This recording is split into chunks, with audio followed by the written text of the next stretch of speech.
Pitbull taught me all about Fireball. I wasn't going to fall for that. I learned about Fireball in Revenge of the Nerds. That's how like the nerds lost their dorm or their frat house. Fireball was around during Revenge of the Nerds? Yeah, because like all the other frat guys were like chanting Fireball, Fireball, and then like the guy was like spraying fireballs. The fireball hit the curtain, and then the jocks place burnt up in flames. I'm going to be right back, guys. I just got to take care of something real quick. I appreciate y'all. We'll do one more thing of Trivia Murder Party. We'll do a sequel to it, make sure everybody's in, and then we'll get back to asking more questions and talking about NPRmageddon. And I'll also be making a few announcements. So I'll be right back. Watch the credits. Hi, chat. Can you hear me talking?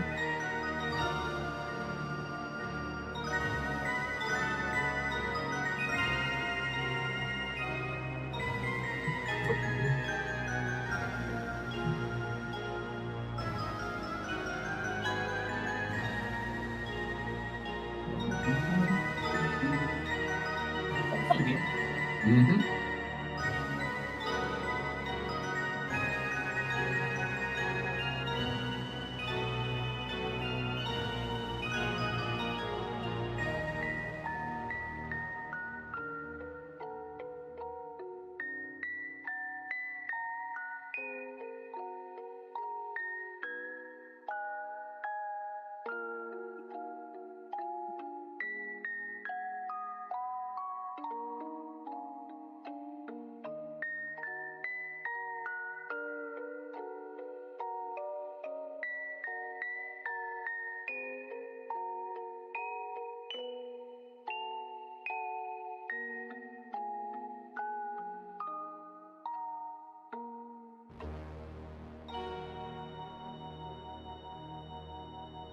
So I think it's helpful if you look at the camera.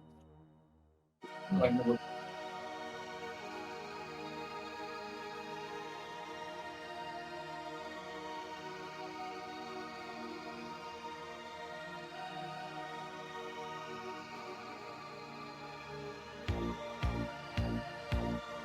darkened highway late at night. I can't keep driving, it don't feel right. I take the exit, just looking for a place to stay.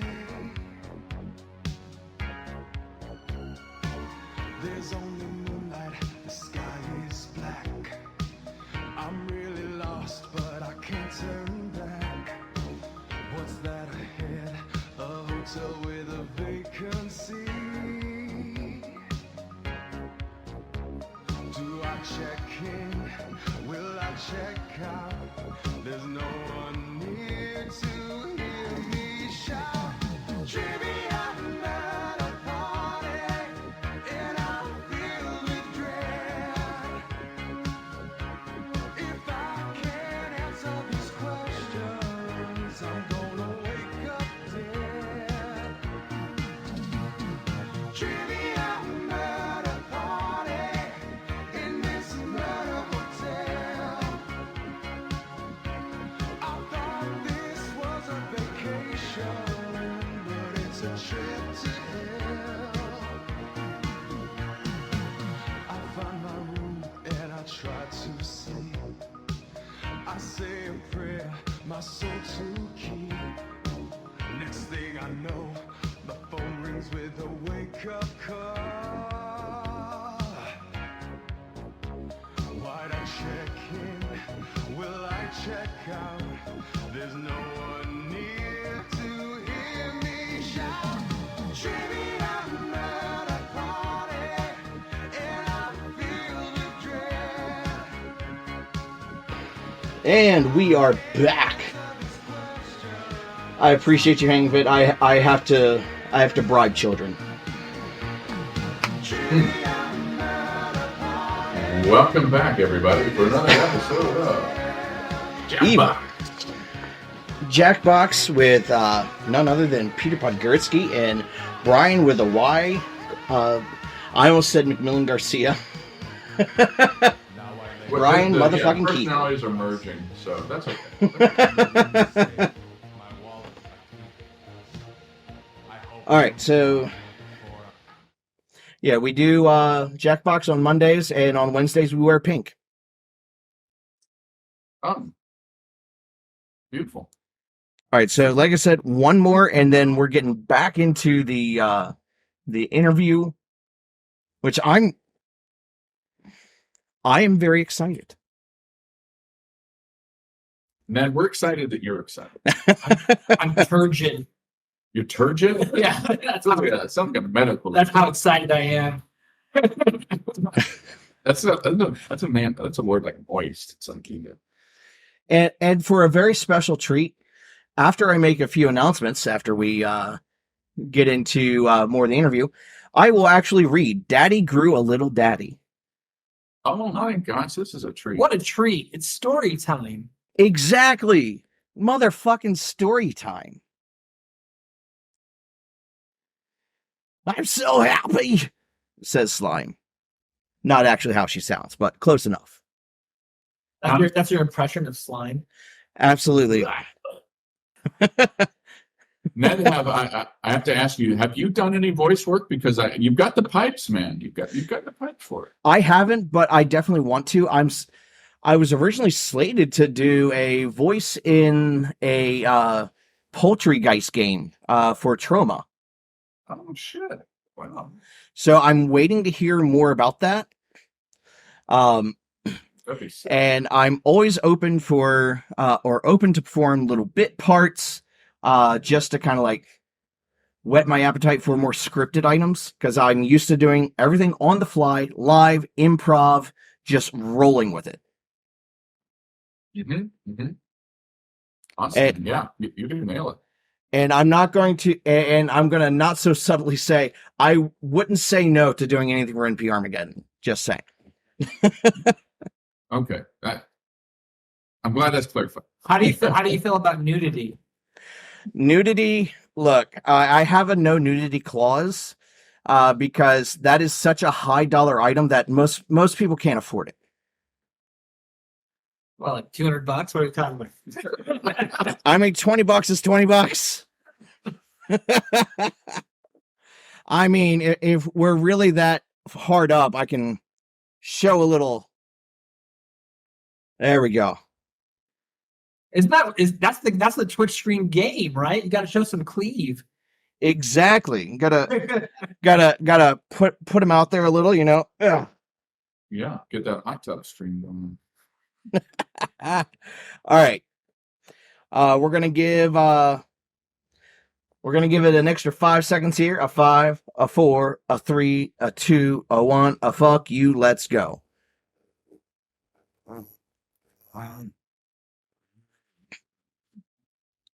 Yeah, voice work is such a hard skill to have, and you guys have it in spades, first and foremost. Well, I've been talking my whole life. Ever since I could Okay. Ever since you can remember. How many roles is James McAvoy credited for portraying in Split? Oh, thank you, Use your Sly. eyes to answer the question. Another movie I've never seen. Look, can we get into like more low budget stuff? Who got the question right? I have not seen that one. The rest of seen you, it. time for consequences. Consequences. 9/11. That's right. That's right. 9/11. Never forget. The hair dryer's broken. Forget what? so- Exactly. Ooh, I'm a a pile of money. If you take the most or least money, you'll be punished. Enjoy the mind games.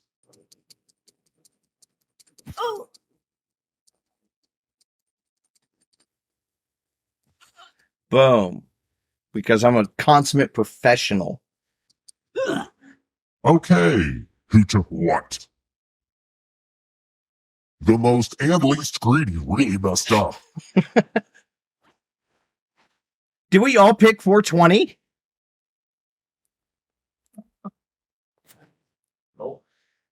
Are we all that immature? Of whether your score is, You guys are the fucking best. I'm so proud of you. You degenerates. try another one. The only thing that makes me more nervous than the That's okay. police is organizing a party. If I throw a rockin' bachelor party for my dear friend in London, what's it called? Your mom?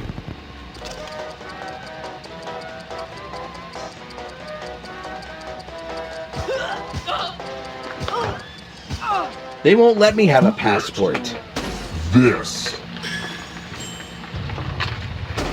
Which leaves only you. Follow me.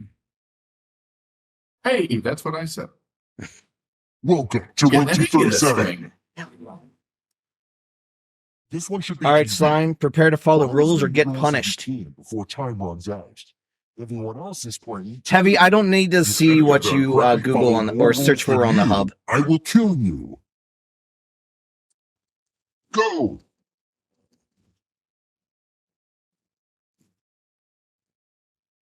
Oh God.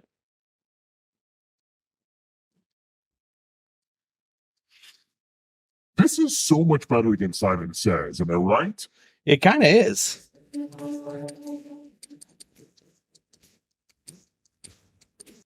Rule time is coming to an end.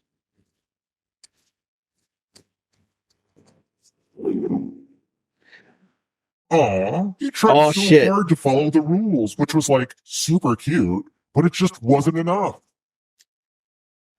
Hand out here with the wishful thinking.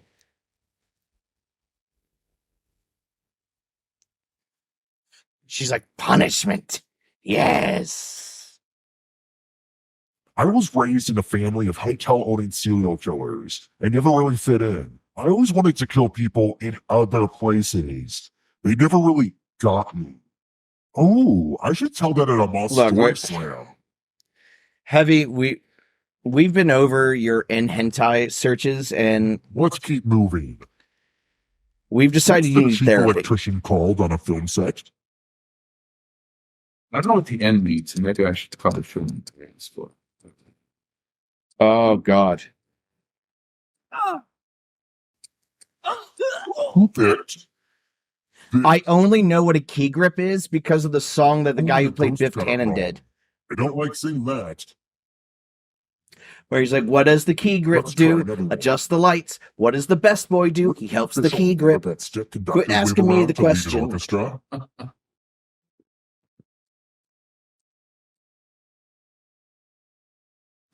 A music stick.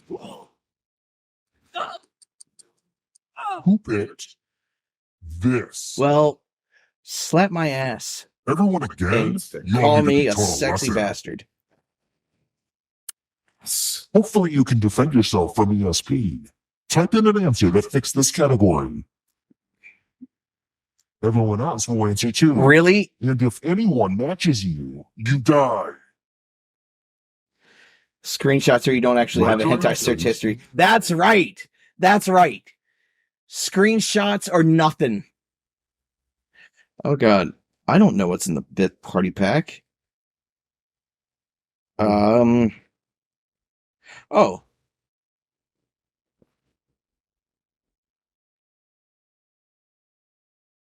There we go.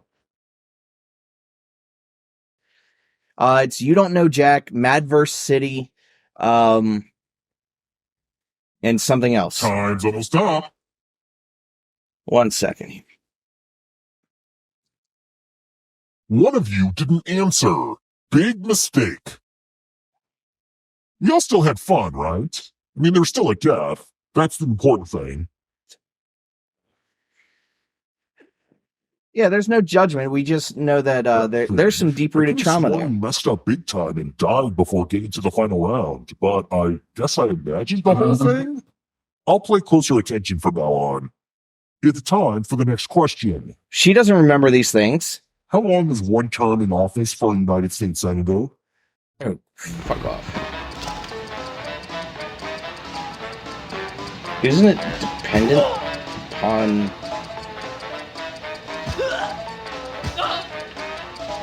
Or aren't there some states where it's like 2 years? And then I others think have like 4 and That others have sucks. 6? Well, all right. Let's keep moving. 84 years. That's the correct Who's a answer. widower? In the world of Los Angeles, it's however long you survive.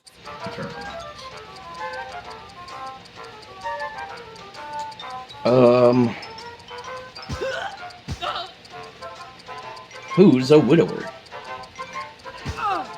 Yeah, you need to stop watching bug Who stuff. picked this? Did I get it right? I did. Everyone again? You all need to be taught a lesson. I looked up butt stuff, and I just got bug stuff. Apparently hentai. We're Oh, we're the we're lost we're art navigating of dark lettering. waters. I'm going to dictate a message to Have you. fun with this one. Write down as much of what I say as you can. There is a trick Everyone to else this will be game. typing too.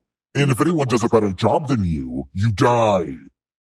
Okay, let me lean back in this chair and get my feet up. And we begin. Dear phone company, why am I being charged for conversations that I did not enjoy? Can I send them back like every meal I order at a restaurant? Also, do you think this would be a good premise for stand-up comedy? I may try visiting an open mic night. Time's up. Okay, and I'm just going to do a quick editorial review of your work, and here's how you did. But did anyone do better than you? Yeah, there's a trick to this game. Not the best. I did it terrible. What is this garbage? I've seen Reddit threads that make more sense than this. You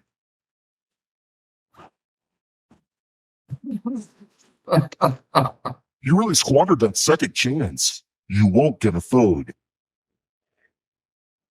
Ouch. What the hell? We were supposed to get the fucking thing. All right, you know what? Whatever. It's fine. Because what we're going to do here. You know what? You give that's silent, so that's fine. What we're going to do is we're going to bring. Oh my God. All right. I gave them briberies, and this is how they are thanking me. All right. So enjoy the faces of NPRmageddon. I will return shortly. Yeah, it didn't put us in the killing room or anything. It's weird. All right, we'll be right back after these messages. Shamelessly promote yourself. Hi, chat. I'm Peter Podgursky. This is Bryan Keithley. We are the writers and creators of NPRmageddon, which is a 10-part audio series that is available on all Wherever fine podcasts are distributed, really. Yeah. Do we have any questions from the chat? Yes, chat. I am a Taurus, and Bryan, you are I'm a Gemini. a Gemini. Right on that Taurus line. And the best horror movie, in my opinion, that's ever been made is Evil Dead 2 by Sam Raimi. If you like horror movies that are fun, if you like horror movies that are just scary, maybe The Exorcist, maybe Texas Chainsaw Massacre. Classics. I thought The Ring was really scary. You ever see The Ring? Yeah, man, when that came out. What is your favorite candy? I think my favorite candy is Raisinets right at the moment. Oh man, I love toffee. Keith bars. Keith bars are good. There's something called a big hunk. I don't know if I've ever had a big hunk, but I want a big hunk just because it's called big hunk. Wow. And we're back. All right, so sorry for all the homophobia, racism, guys. Ned's back, so let's take that down. All right, let's take down temperature a little bit. But you're right about that group. So have you guys, Panda makes a great question here. Have you worked on any other media like movies or TV? Yeah, I was a writer for a while for this reality television show called South Beach Tow, which was a tow truck show that takes place in South Beach, Florida. And yeah, so that's the TV that I've worked on. And Brian's day job is actually in video games. Really? Yeah, I've written and voice directed, and have more recently done technical design on a number of video games for NCSoft, for example. Worked a lot on an MMO called Blade Soul, Wow. Ion, Lineage. Have written a couple of horror games like Here They Lie for the PlayStation VR. So video games is actually my kind of day job and my forte. So yeah, I love games though. Ever since I've my first game system was the Commodore 64, and I think my first game was Pole Position, probably Pole Position and Centipede, that combo. Very nice. Yeah. Let's see, and I've had short films. I've had short films play on PBS, and one of my short films was part of the ABCs of Death 2.5. Really? Which was, yeah, it was M is for Mormon Missionaries. Oh, that's an awesome short. So if you check out ABCs of Death 2.5, you can watch my film there. ABCs of Death 2.5. It's very good. I think, and of course, you can watch Cheerleaders on YouTube right now. Peter is a fine filmmaker, and he's a horror aficionado. So if you love horror, Peter also loves horror, and you should get lunch together and just. And then we can talk about it. Yeah. So I'm a big fan of lunch. Lunch. I like lunch and eating. What's your favorite lunch? And if you for a lunch, not a breakfast food. Now, if you said favorite food, you might be tempted to pick a breakfast food. This is not the question I'm asking. I have no interest in what you're eating for breakfast. Who cares? Lunch. Lunch is the meal. It has the most about you. It has about your personality, probably your state as a lover. Wow. I think. Don't you agree? It's powerful. It's a powerful thing. So, No pressure. no pressure, but lunch. What is your favorite lunch? All right, quick question from the chat. The spelling of cheerleaders, is that with a S or a Z? With an S. With an S, because Panda found a band. Check YouTube, because I did find it here. Horror short film cheerleaders. Alter It's on is the channel. Alter. Yeah. Alter. channel. I'm going to drop that in the chat here. So he's stalling. Did you notice the stall? That he's not. Oh no, I have the perfect lunch. answer, and it's the objectively correct answer for a lunch, especially the talk over it. Sushi. Sushi Wow. Yes. I didn't peg you. I didn't peg you as a sushi. from Imperial Japan. Okay. I am a slut for sushi.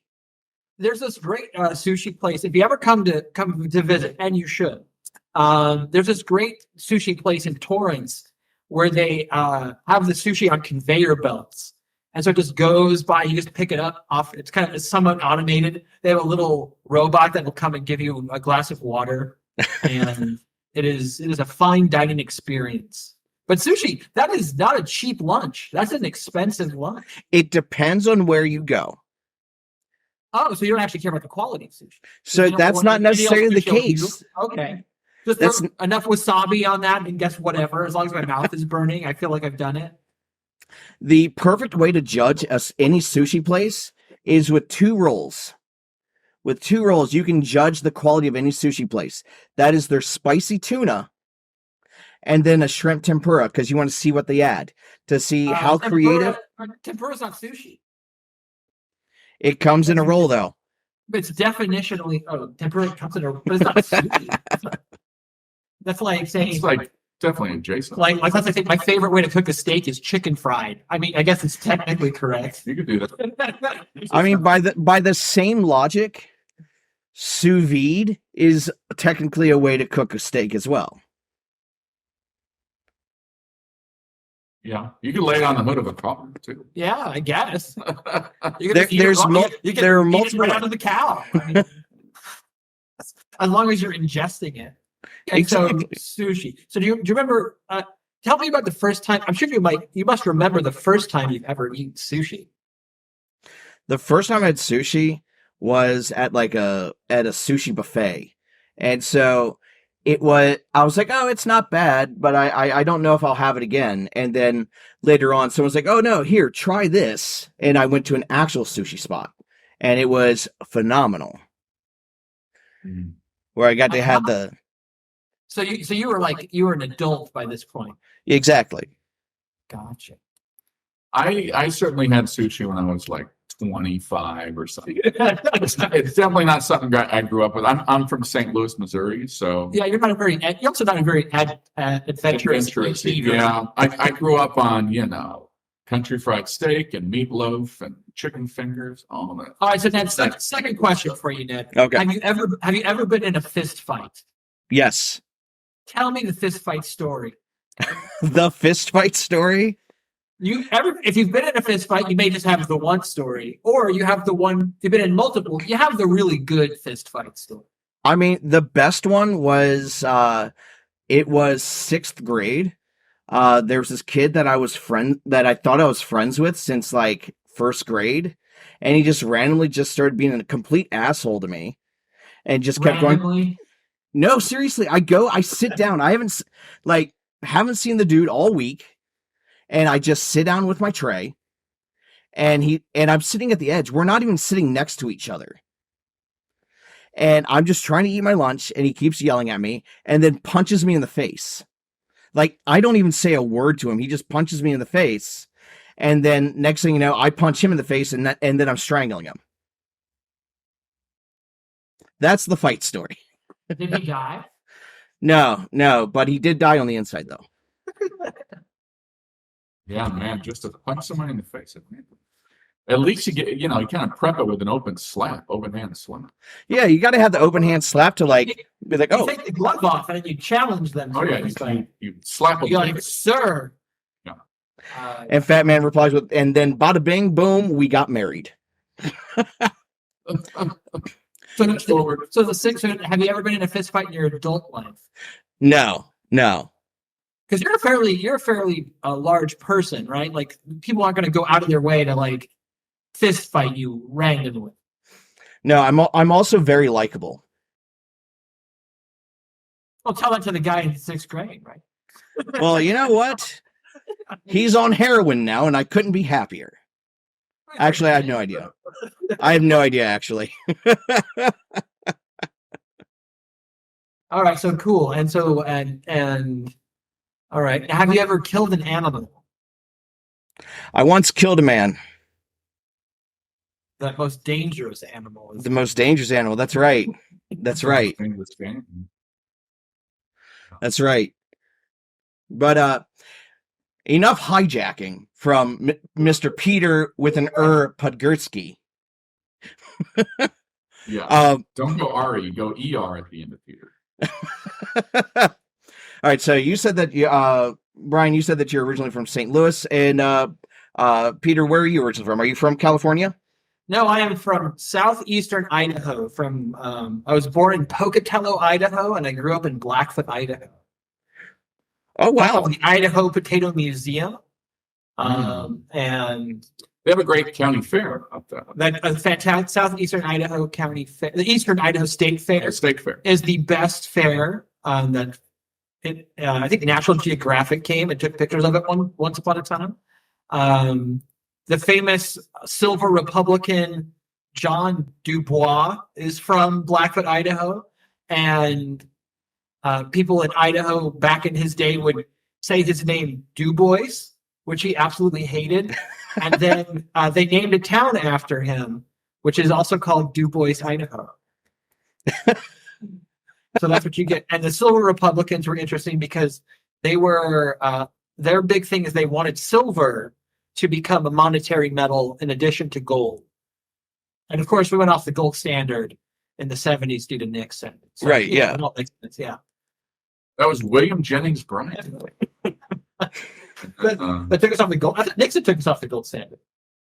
Oh yeah, but William Jennings Bryan wanted to put us on the silver standard. Yeah. He might have been part of that group. Well, that's because there were silver mines in Idaho, right? So it's if you can control the metal, the monetary metal. But now we don't have our money is backed by nuclear weapons now. And then I think that whole rigmarole, that whole controversy was encapsulated in L. Frank Baum's Wizard of Oz. Because like follow the yellow brick road, I think means like follow the gold standard. And she had ruby slippers. In the book, she had silver slippers.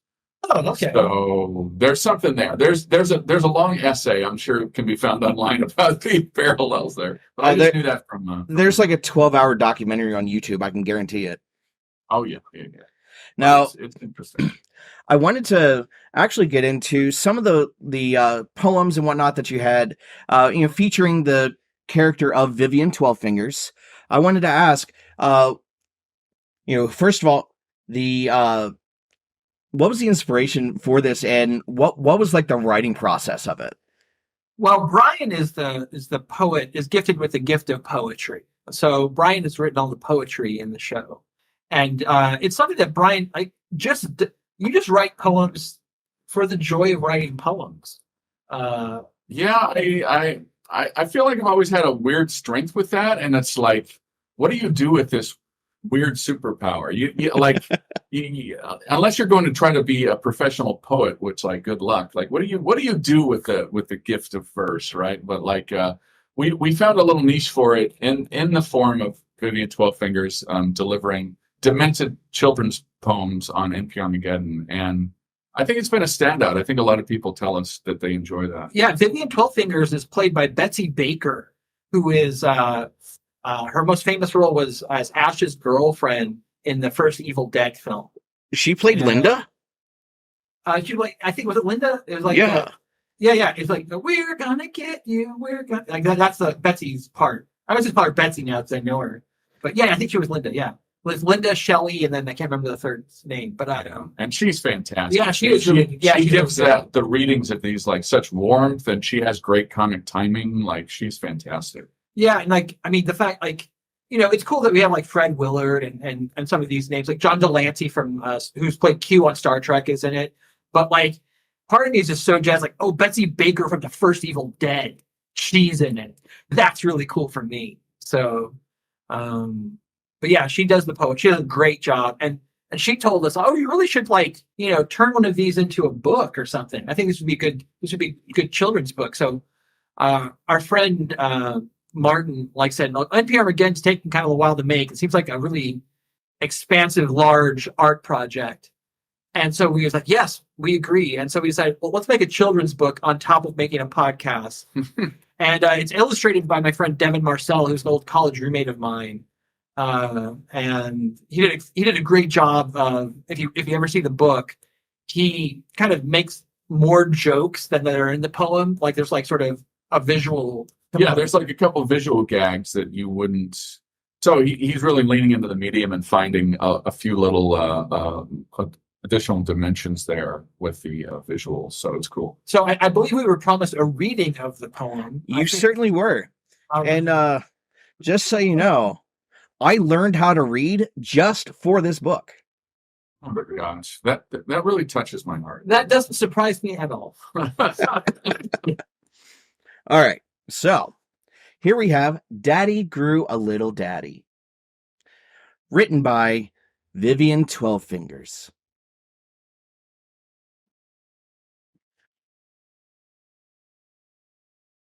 Let's all pray to the ear mouse. Hail the ear mouse. I still can't get over how great of a design that is, by the way. Oh, you're going to get a tattoo, I think. Absolutely, and eventually there needs to be a 3D printed ear mouse. Oh man, yeah, I want one on my desk. Absolutely, like especially if we can have like a sticky bottom and you can just stick it everywhere. Oh yeah, sticky bottom, perfect, man. Yeah, it's just flowing. Let's see. No, he's just flow. We're interrupting his flow. All right, I'm sorry. So, ladies and gentlemen, this is Evil Ned, and he is reading Daddy Grew a Little Daddy Today by Vivian 12fingers. Take it away. Daddy grew a little daddy today, right from his shoulder, proud and high. He looks like Daddy, just somewhat smaller, and one eye is a little bit to the side.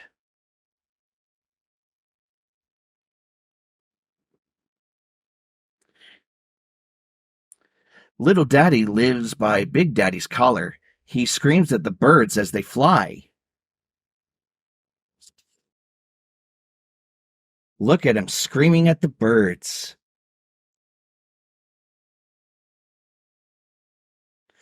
Little Daddy has no ears, 2 mouths, no nose, and one eye's a little bit to the side.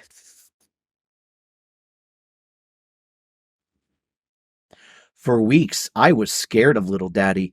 He's spindly and veiny and shy.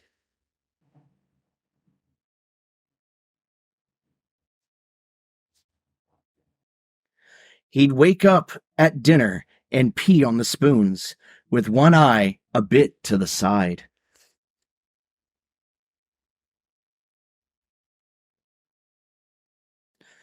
He gurgled and grunted and bit Daddy's ear. He ate all the clothes that we forced him to try. I can't read Comic Sans.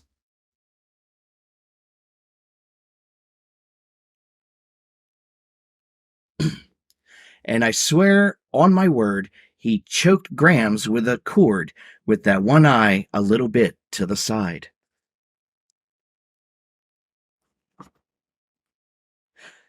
But after a while, we loved little daddy and stopped hoping upon hope that he'd die.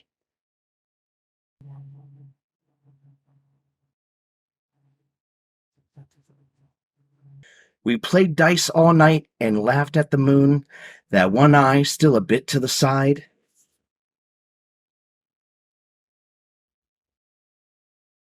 Little daddy married and had his own kids. He finally wears clothes that we buy.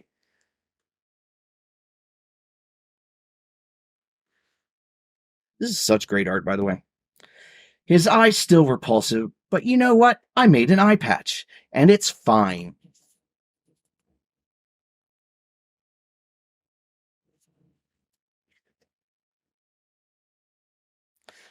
And here we have Vivian 12 Fingers, which this was the greatest shock ever, by the way, because you kind of expected like 6 fingers on each hand.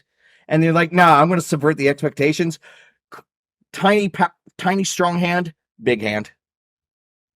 Oh, we wanted to subvert those expectations, like Ryan Johnson style. So, But what's done?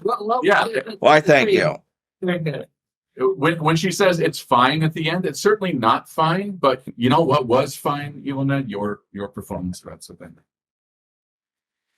It's fine when you make peace with such things. Yeah, if you're sort of fine with the your eventual demise and the heat death of the universe, then you're okay. It's a very Buddhist way Yeah. to look at things.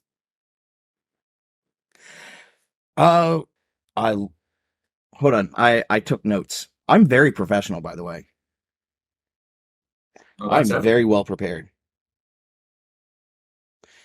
All right, so we did that. And so when it came to getting Hart Fisher, like, how did you land that?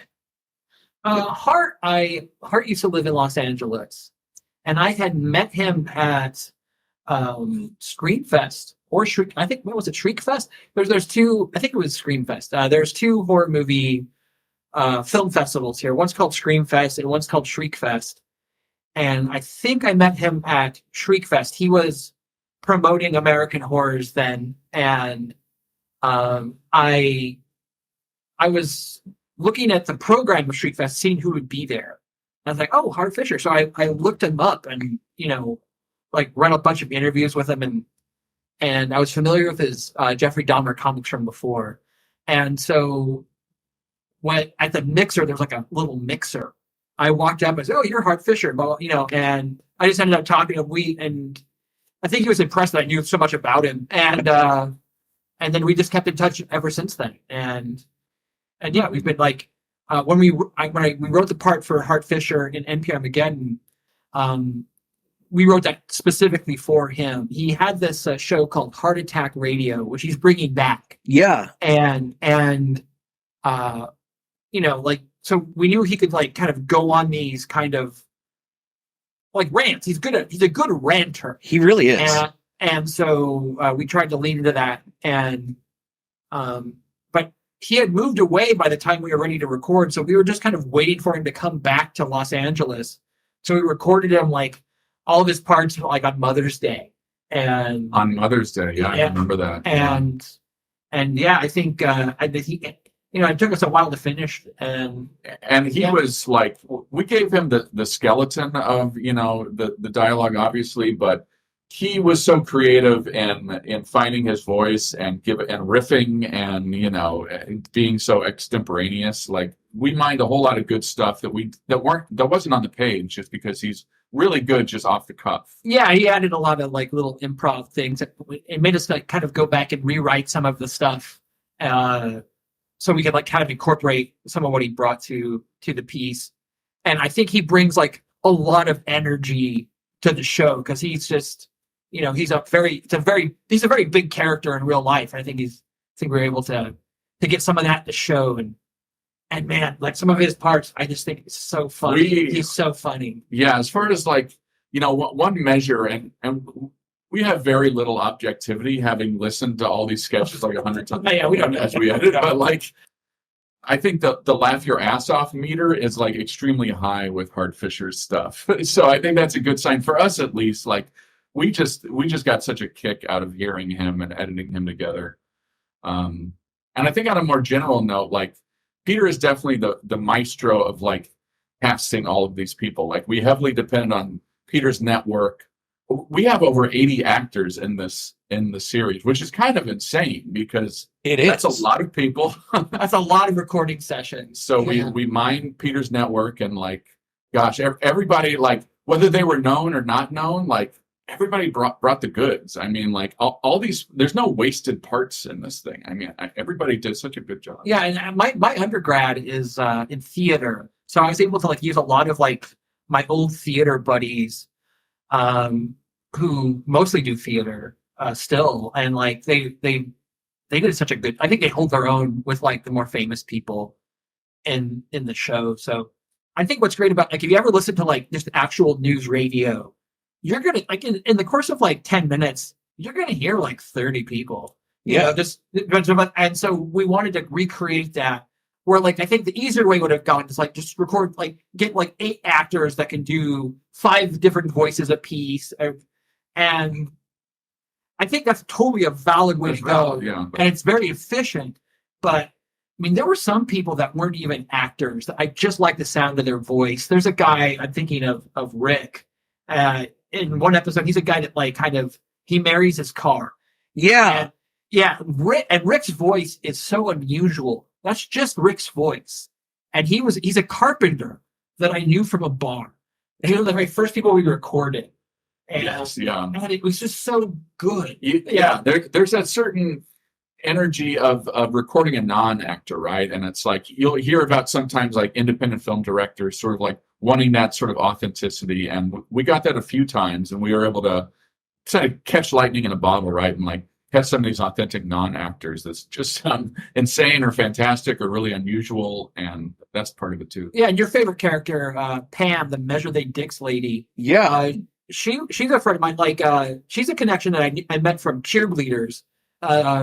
There's a band called The Objects. They're a punk rock band from Las Vegas, and I had used one of their songs in Cheerleaders. And then I became friends with the band, and so she's the lead singer of The Objects. Oh, and wow. I've directed a couple of their music videos, and she's like this, just punk rock chick with like a mohawk, and she's so much fun. She was really fun, and she's got one of the more smaller, more memorable parts, I think. Yeah. And she's got like great energy to her voice. Small part, pun not intended. Yeah. And yeah. But if you ask an actor, like, can you perform Measure They Dicks? It's like, you have to have a special person. The fact that you have over 80 people, I feel that's also a testament to the fact that you're able to identify the character that they're voicing is also, a piece of that person's personality to a degree.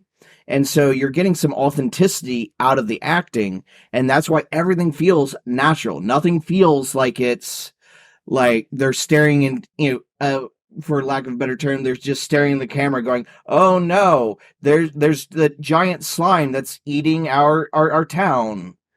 But everything just feels authentic. Even oh God, speaking of the slime, the slime pit, Alameda slime pit, was it? Franklin Village, yeah. Yeah, Franklin Village slime pit. Like even the like little bit at the end where it's like the little kid with like the terrible phone etiquette. Yeah, that's a next door neighbor kid. That, like, yeah. Yeah, that wasn't a grown lady putting on voice. That was a real. With a real little girl that lived next door. You know, Like that bit. I struggle driving and listening to your show. It is a dangerous journey. Oh, that's very. I'm going to take that as a compliment, and Yeah. but like, I think an example. laughing. You don't want to drive off a bridge, but Yeah. you just mean laughing. Yeah, laughing, right? I felt like I can take it all out here. Give me that sweet release. You ever like drive on a highway and like if you're a passenger, you just look out at the road going by and like 70 miles an hour. And you're like, I can just open this door. I can just open this door right now. Tumble right out. Somebody Nice. clip that one. We reached real Peter.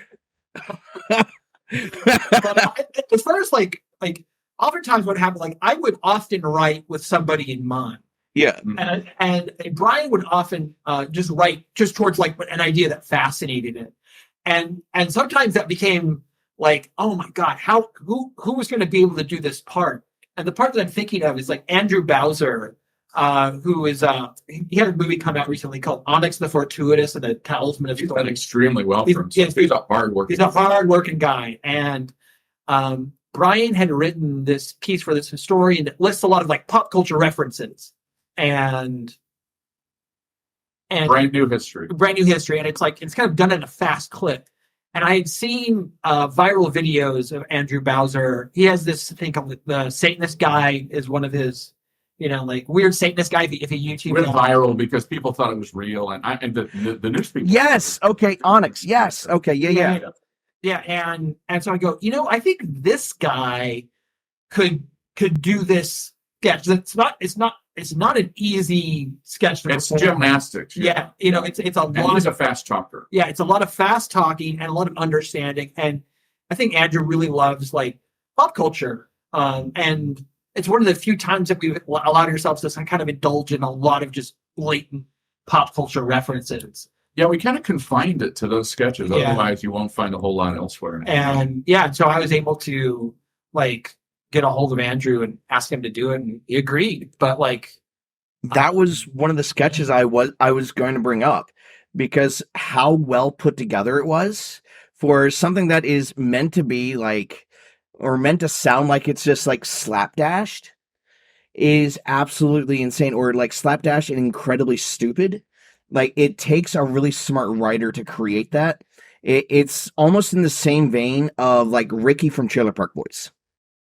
yeah, Oh, I agree. But I think even more than that, though, I think like performing that is not easy. Like to make it work because it's just such a dense. it's a dance. Just a lot of information is coming at you. And he commits And- to the bit. He commits 100%. I was very impressed by him because like he did 2 takes. Like Yeah. Because I think it's just because he's on that TikTok grind. He's on that YouTube Yeah. grind where he's just making stuff. So he just showed up, knocked it I out. didn't have to give it a whole lot of direction on that. No, but then he's a talent for sure. Yeah, but there's this the last sketch of Brand New History is when a bunch of 80s and 90s cartoon characters have a massive battle, and he describes this battle. And I think his thing is that he's pop history and all of history has been sort of lost with this cataclysmic event known as the Calamity. So he, as the historian Andrew Bowser, is trying to piece together the past, and he finds like a scrap of paper here and a little poster here, and he's trying to put it all together, and he puts it together fantastically wrong for our benefit. But like he described this battle of these 80s cartoon characters coming together. And Yes. that's my very favorite one. One that is an absolute sleeper funny bit. The ballpoint pen museum. That is a sleeper sketch. By the way, Ned, this is just awesome to be able to talk like shop with all these different sketches. I love it. So this is fun. That's good for our ego. Yeah. Well, thanks for stroking it. Yeah, thanks for stroking the ego. Like, How did that one come about here? let's see. Like, well, I think the idea of a ballpoint pen museum just sounds like the kind of story you'd hear on like a local NPR station. Yeah. And it kind of sounds like a place you'd visit in Fallout or something. It sounds like a weird, like pen museum. But the actor that plays Laszlo Judge is a friend of mine. Who's mostly a cinematographer named Neil Brown, and he's done like a lot of music videos. Like he did Suicidal Tendencies music videos. Holy shit! He's in. He's if you ever seen the Ramones music video, I Want to Be Sedated. Yeah. Neil is one of those people in the background. He's the farmer that just kind of walks around and like that's Neil. and Neil's mostly a cinematographer. He did the director of photography for like Klepto Bonnie and Teenage Bonnie and Klepto Clyde and a lot of John Shepard films. And I just always just really like an interesting career. He's an interesting guy, yeah. And he sounds like a complete serial killer. And the White Ben sketch, it's sort of like if Ronald Reagan was a serial killer.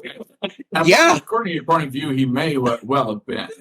Depending on how you lay that down, but like, yeah, Neil did a fantastic job in that. I was trying to pin the voice, and yeah, I'm like, yeah, Reagan if he was a serial killer, spot on. Yeah, but Neil does a lot of voices. He is a pretty talented voice actor. Oh yeah. He did a few. And the other actor in that sketch is a good friend of mine, Gershon Moreno. And Gershon was totally game for us to fool around with it. I mean, when he gets stabbed with the pen, and his life is leaving his body, like Gershon went 125% on that, and I think it shows in the final edit. So thank you, Gershon. Oh my god! And then your commentary for it, where it's like, I for one am glad that he's dead. I threw my favorite mug at him and it broke, and I took it right out of his paycheck. Oh, now that is another sketch. That's right. Fisher Priest. Fisher Priest, yeah. That's a very strong sketch. That stars Michael Ruzelay, who was in Dude Bro Party Massacre 3. I love that movie. Yeah. So we used two people from 5 Second Films, and it was so it's Michael Ruzelay and then Kelsey Gunn. And I knew they're recently on tour with Dude Bro. Yeah, they're in the Alamo House, like the Alamo Draft House tour. Yeah. And they're like marvelous human beings. Like they're just so kind. Yeah, Kelsey also has a new movie called Little Jar that I haven't seen yet, but I think I just hit streaming. But if anybody's familiar with their channel, 5 Second Films, it's it's pre-Vine, but it's like these little 5-second short films that have a fairly twisted sense of humor, and it's like kind of it's a sketch troupe of, I mean, there's like 20 of them. The group, I think Kelsey and Michael, I think, are my favorite people. I like a lot of them, but I think Kelsey and Michael are just really very talented actors. And the Fisher Priest is a special favorite of mine because, like you said, Ned, like I, as the host, kind of interject in that story, and I just kind of shit all over him while we're digging through this found footage audio of him like succumbing to this evil cult. So there's a few different layers, like you said. Like that's a particularly dense sketch. You could probably listen to that one a few times and find a few different things each time. Yeah, that's one where we like in the writing. I think we had written it.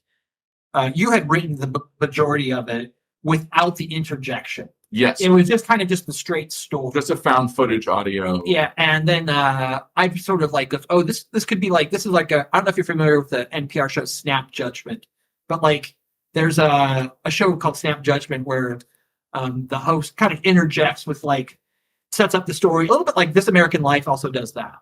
And so we kind of added just like a way to sort of condense the story because it was a bit of a long sketch, and just to add and we hope our joke per minute ratio is high, and this is just a way to kind of squeeze in some jokes. Mm-hmm. But yeah, I don't know. Like, I think that often happened in our writing collaboration. Like I would take kind of the foundation of something and you'd swoop in with great ideas and make it better, right? And we sort of elevated each other's material that way, which I think is, signing great partnership. no, yeah, it's good. It's like I definitely think that our partnership has been very strong, yielding like just really like you just keep pushing each other, and when you're stuck, you have another brain to go, all right, I'm stuck. And you got to be accountable for another person to be accountable for. Yeah, because like at the end of the week, like I know Brian's gonna have some pages, so I better bring some pages, or else I'm not like That'll my head. keep you honest when you're doing a creative project of this kind of scope. Yeah, and I mean the very first time when I told Bryan about NPRmageddon, the first day that we said, all right, let's get together and just like kind of hash it out. Bryan showed up with pages. And I was like, oh no, there's pages? This is a real thing. It's a real thing. Like, it's like getting lunch. And I think like some of those pages that you brought are in the show, Like I said, I feel like the very first sketch I wrote involved Old Man Stimson. Yeah. So the Harlan Ellison character. That was he was such a great character for the series. I think another person that was a part of the series that really disguised himself really well was Tayson Day. You think he disguised himself? I think it sounds like Tayson Day to me. I didn't recognize it. I swear to you, I didn't recognize it because I'm typically used to like that, like the richer voice of his, and like you like the fact that you grabbed Tayson Day, like it. Like for me, like internet humor and like the like meme culture is always something that's been more entertaining than me than actual like Hollywood and like bigger budget things. And so just seeing a lot of these names that either from like more underground culture or from like meme culture has been really refreshing to see. That you're able to bring all of that together. With a lot of these folks, you said that a lot of them are from either people that that you've just known either from your networking from the person that works in production or in oh my goodness Theater in theater and just in general, like Peter, your networking ability is fucking incredible. It's bar none. Well, I think people are interested in making cool stuff with cool people. And people are worried that, like, if I'm going to spend some time on this, is this going to be bad? And a way I think that makes people more comfortable is that if you get a bigger name that people are familiar with, they're like, oh, this guy said yes? All right, it makes it way more easier for me to say yes. It's like social proof. It's social proof, right? So, like, and Harlan Ellison, I think for us was that guy. He was one of the very first people we recorded. Mm-hmm. He said yes, and there's enough cachet behind the man that, like, I think it made other people just feel a lot more comfortable to say yes. Because, like, some people are saying yes to me just because they're just people that I know casually, and I'm friendly, right? Like, why not? They're not asking for that much. And then with the bigger gets, I think it was the social proof of having other notable people that agreed to do it as well. Yeah. I'm always amazed. I'm amazed, like, when people like make an independent project that they don't try to go for a name in some small way. Because I think if, like, we always had this idea, like let's make sure we can get somebody to say no to us. Because the big hard part is just getting to ask the question. And we said, if we can get someone to say no, we know that we can affect reality. We can get somebody to say no. And I was surprised how often people say yes.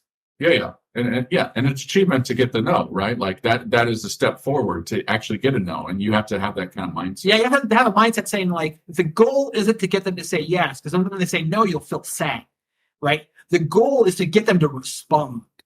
And if they say no, they've considered it, and then you're in reality, you're in the game. That's part of why I kind of decided to start with a show where I was like, wait, NPRmageddon was just started by two dudes.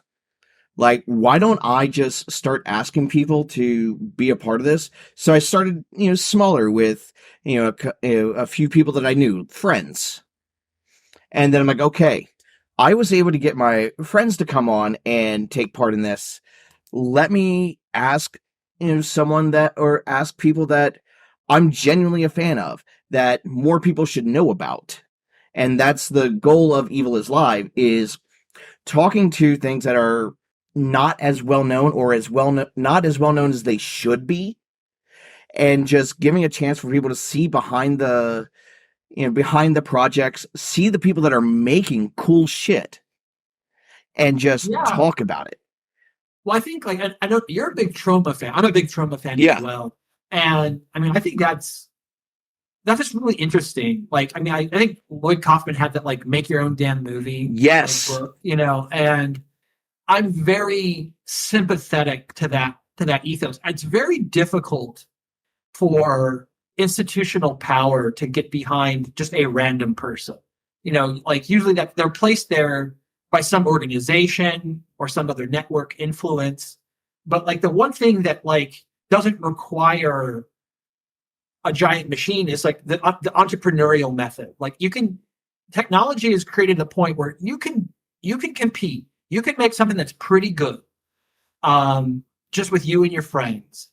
And I think that and the difference is commitment, right? Because it's like, you can have a great idea for something, but like, in your case, to stream, to make the commitment to get guests on, to like keep doing it, like the commitment is the key part. And we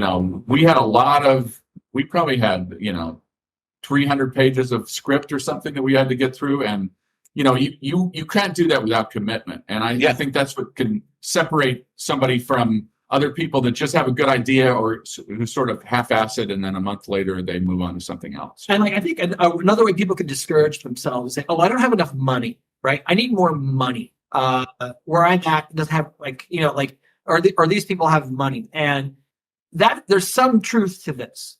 But I think another thing that you can be also rich in time. Like we decided to that time wasn't going to be a thing for us so much. Like we spent a lot of time, and when you're able to spend time, you're able to make things cheaper. As long as we touch it almost every week, right? Yeah. Don't spend too much time to where you lose it. But if the process is doing something every week. Yeah, you keep pushing it forward, and if we would have had money behind us, I think we could have made it faster. But I don't know if it necessarily would be any better. That is a great point to bring up there. Money doesn't necessarily equal quality at all. Not in today's landscape. Because I could tell that it took longer for this series to come about. Number one, because Fred Willard passed. Yeah, that's a tell. and like that was the big. That's the world's saddest tell. Yeah. Yeah, it was, but at the same time, though, the fact that you took the time with it and, learning what I'm learning now, where it's like, okay, yeah, we went through these takes. We made sure to, kind of coach our way through, what we're wanting to do. And then if there's something that better comes along, like with Hart Fisher kind of freestyling and, helping you expand the story, to go inspire rewrites, it shows that, number one, you give a shit about your own product. You give a shit about your creativity. And you know how to roll with a joke. You know how to make a story, make a joke, have the greatest payoff. And that is a skill that requires patience, the dedication, and then there's just that innate skill of being able to roll with it and come up with it. And I think one of the hardest talents to have is editing. Like just sound editing, that's a huge skill to have. Video editing, another huge skill to have. But to go back and go through your writing and just read it to the point that your brain becomes mush and edit it, that is the level of dedication that creates greatness, that creates a great show. Well, I think they say like what edit is the last rewrite. You know. Yeah. That was certainly the case Yeah. with a lot of our sketches. Yeah, I think right at the end we like ended up like reorganizing some of the sketches The around. order of the Because like you sort of like if you put the Legos like this, it looks like this. But what if you put the Legos like this? You know, and I mean there's certain like sketches that they have to play in the episode that they play in to keep the overarching narrative to make sense.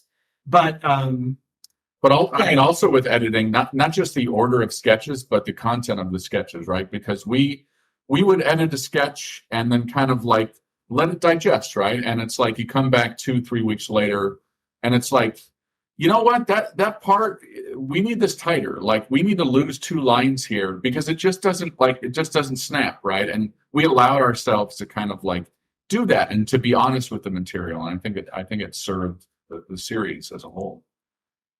But yeah, I mean, I think especially with audio, like I'm surprised more people are in this space in some ways because like the barrier for entry for recording something in audio, well, it's not that high, you know. Yeah, like, good microphone and a couple stands and a couple furniture pads. And and and if you know like I edited sound edited this in Final Cut 7, which is like an old software people don't even use anymore. I'm very fast at Final Cut 7. And, we send it off to our mixer, the fantastic Amy Reed, to really like kind of put that final lacquer. USC. By the way, every time you guys allude to her mixing, you have like a really great joke to go along with it to like hype her up. I think that adds to the overall listen time for people to like really enjoy the show, because the way that you're able to hype people up throughout, whenever you're giving your credit is absolutely phenomenal. Like the way that the show wraps is unlike anything else that you'll hear, because it's 2 guys that are passionate about their project. They're also passionate about the people involved with it and hype them up. So I appreciate those that also hype up their friends, that hype up their fellow creatives. Yeah, well, we got some really talented friends. It really helps. I mean, if your friends suck, then maybe don't hype them up. Yeah. Here's the guy that borrowed my car and didn't put any gas in it. Thanks a lot. No, we good friends. Yeah. But at the end of the episodes, we wanted to kind of step outside our characters a little bit and just acknowledge the people who helped make it possible. Read the cast list, because there's no what is that phrase? There's no small parts, only small actors. Small actors, and that we did not cast any small actors. We cast in a few small parts though. We didn't cast a few. We didn't cast a few small. Yeah. Everybody was game, and we treated a lot of people to lunch. Yeah, we ate a lot of lunches. Lunch is a big part of our process. And I think this is not controversial, but we had such a damn fun time recording all these people over the weekends and stuff. Like we really looked forward to it. It wasn't like, it certainly didn't feel like work. No, it's really fun. It was just a joy. So, I mean, I think like and what's nice is when you write with a partner, it's even kind of fun to write because you think like, oh, okay, let's see what Bryan thinks about this. Let's see, and I think oftentimes like you're writing, you're like we try not to you try not to, what is it, like filibuster too much, like give them this like, here's some pages but they're terrible or whatever, you kind of don't want to. Yeah, you don't want to preface it too much, but like this is total shit, but see what you see what you do. But yeah, it's fun to go, okay, I think Bryan's going to really like this part. And so we end up trying to just crack each other up. Yeah, that's a good metric. Yeah, it's good. It's good. It's good to have a partner.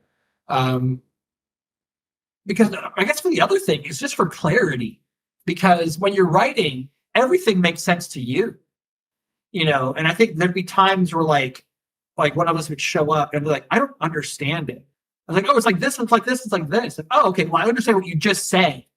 but this thing that you just said isn't here, right? Like, I think that's one of the best notes in a creative endeavor. Like, this doesn't make sense to me, and these are the reasons why. I think that's valuable because we can't step into each other's brains, except for in a sketch or two in NPR. yeah, but like, it's like clarity is not a taste note. Like, some notes are taste notes. Like, oh, I didn't really like this, right? That's less useful. That's not, well, I mean, it is less useful. Yeah, it's not useless. It's not useless, but it is less useful. But like like, this doesn't make sense is a fairly useful note. Yeah. Especially if you think it makes sense. Yeah. Because it makes you take a step back and kind of view it all from outside of your thought process and read it as an audience member and go, okay, let me take out everything that I am and just read this as a line. Would Joe down the street understand what I just wrote here? Yeah, and it's really hard to tell. Like, when you're the person generating that, you'll think it makes sense. And like, it'd be like, there's only really one way this could go, right? And most of the time that's correct. But every once in a while, it's like, no, this thing that you thought you have, you don't have that. It's not there. And then sometimes, I would try to convince Peter that, like, no, this is anti-human, Peter. Like, humor, Peter. Like, this doesn't have to make sense. It's not. The joke is that it doesn't make sense. The joke is that it's bad. No. Anti-humor is an art. Are you about to defend it? Go ahead. Yes, I will defend anti-jokes, like, with my fucking life. All right, here we go. What's worse than finding a worm in your apple? I don't know. Tell me. Half a worm in your apple. What's worse than that? The Holocaust. Okay. That's like a spicy joke, right? Like, that's it is more of a joke. Like, anti-humor is what you did is just dark humor. That's not the same as anti-humor. I would say that, like, you can also sense, right? go like, with if this is worse than this, is worse than this, is worse than that. And you didn't know you were going to go all the way down. And that's the joke. It's a linear thing, right? Anti-humor is not that. Anti-humor is there's no punchline, and the fact that there's no punchline makes the joke. One of my favorite anti-humorists is like Seth MacFarlane with Family Guy, because he'll allow like sketches to go like 90 seconds too long. Yeah. Whereas any other one person would have cut it. Like, one of my favorite examples of this is like they did, of course, their Star Wars parodies. Yeah. And Peter was Han Solo, and Bryan, I think, was Chewbacca, and they were trying to escape the Death Star in the Millennium Falcon. But Peter wanted to take a couch with him onto the Millennium Falcon because it's a good couch, right? Like, they just wanted to take it because it was left on the side of the room. And so they spent like 2 minutes like bickering back and forth, trying to angle this couch to make it fit into the Millennium Falcon. And it's like, anti-humor goes to like, okay, this is funny. Now it's just taken way too damn long. Like, why would they keep this up? And then there's another spike of like, okay, you've kept it up so long that it has now become funny again. Maybe. It's risky. What was that? You're guaranteed everything until that last bit. Yeah. That is not guaranteed. At the same time, though, an anti-joke falling flat is still funny to the right audience. Yeah, do that for like half an hour. Though. It's what I do 3 days a week. It's what I do 3 days a week for whenever It's Evil is live. All right. Yeah, how you doing?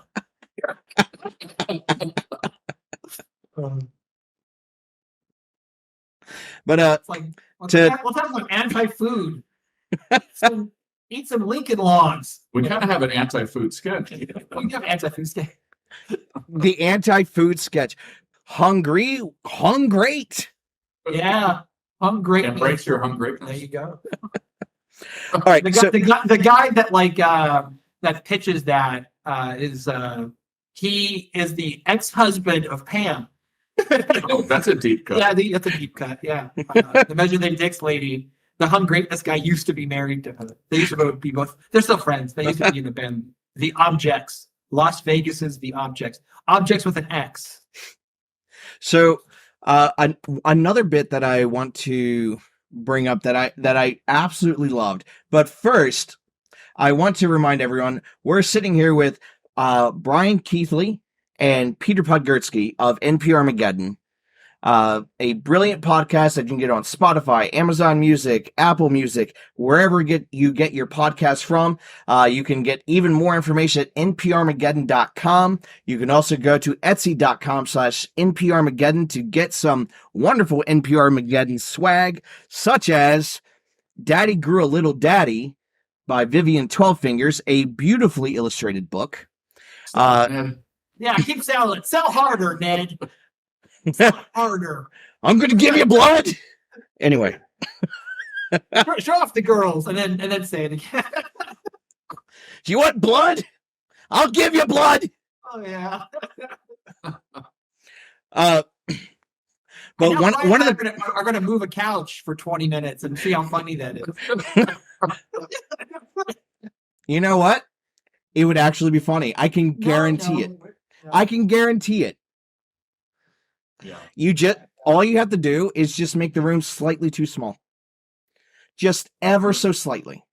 But what I wanted to get to was a great bit with Broken Glass Beach. The what was it? The Octolobstopus. Or The Manta Lobsterpus. yes, the Manta. There we go. That whole section was the brainchild of Peter. And where did that come from? Well, that comes from are you familiar with the wonderful studio called The Asylum?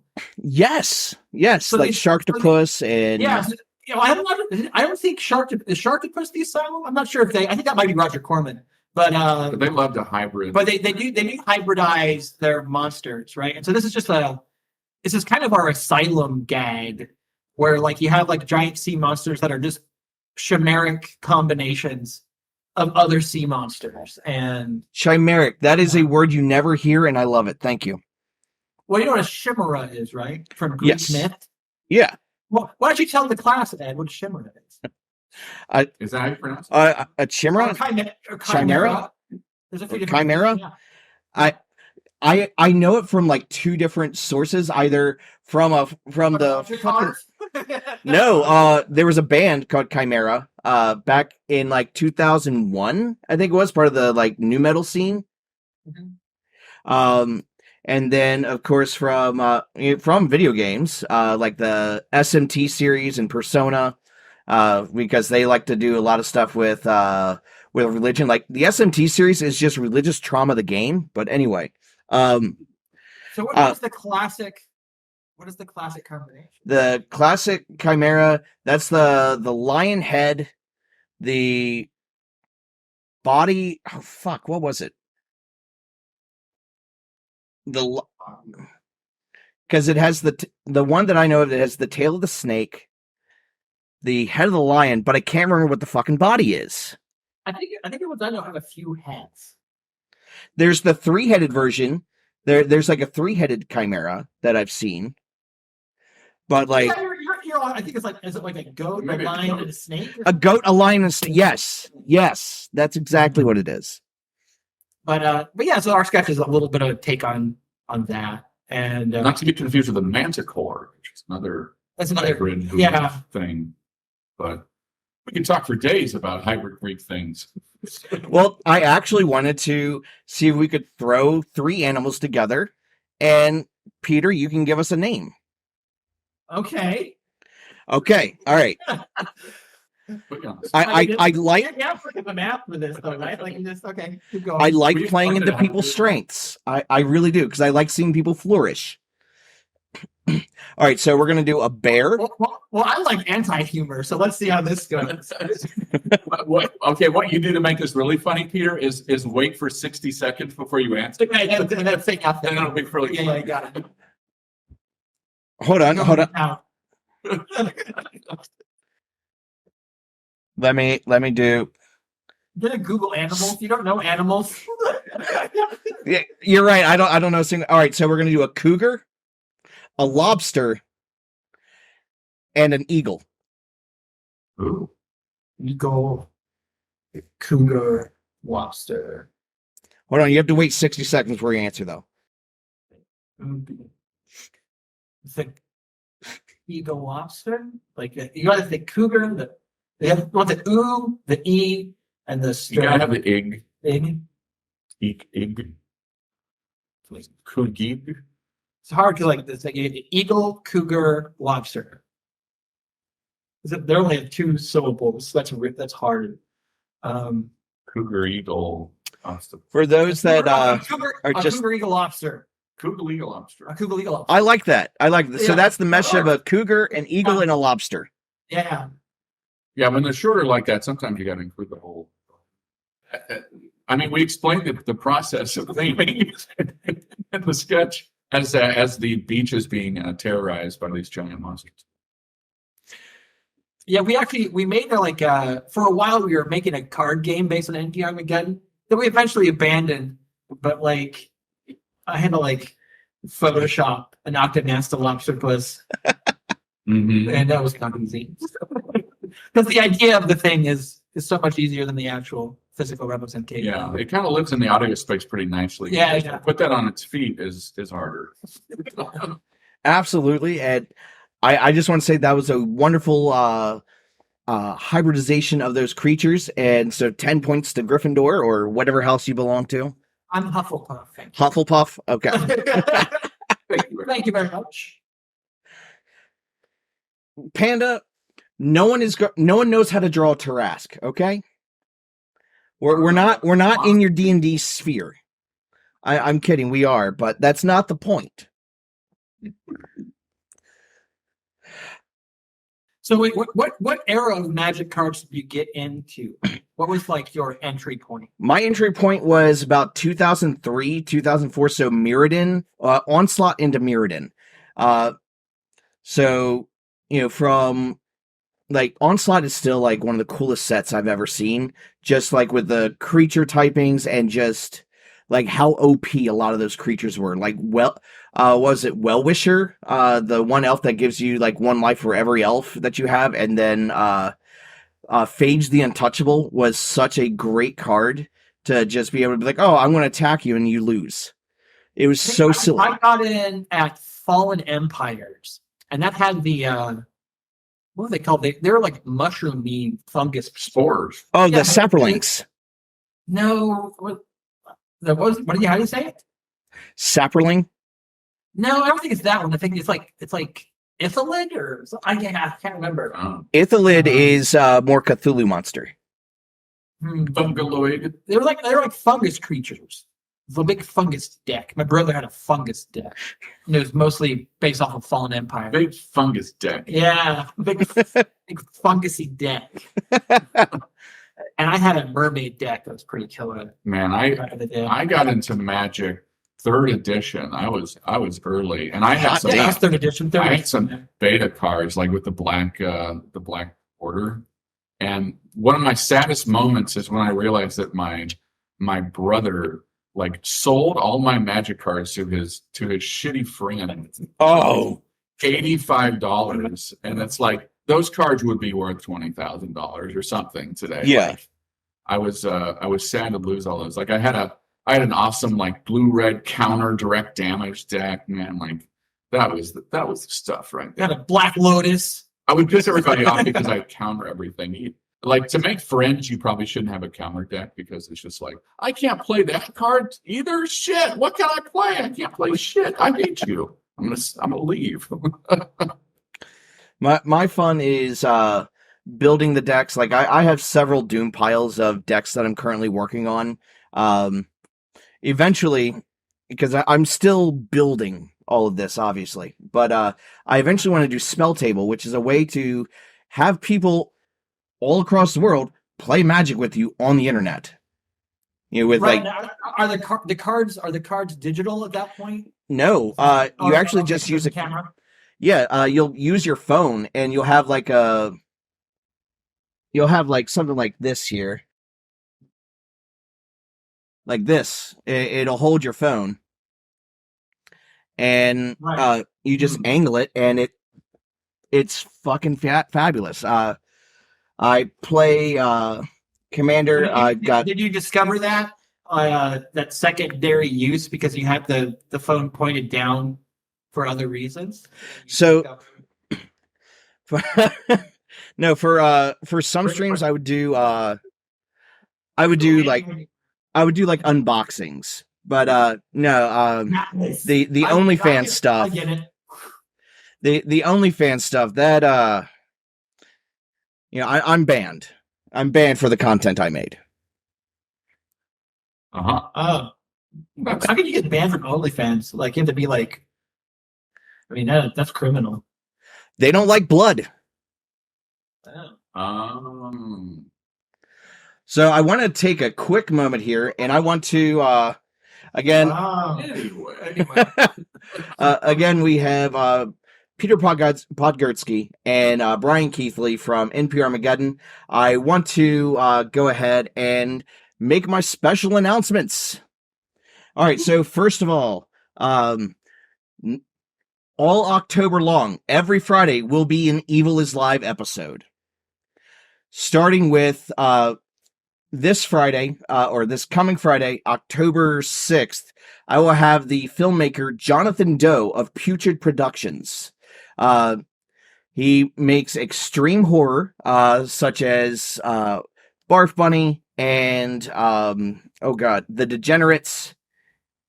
And he's also done some great documentaries on extreme horror, like extreme international horror.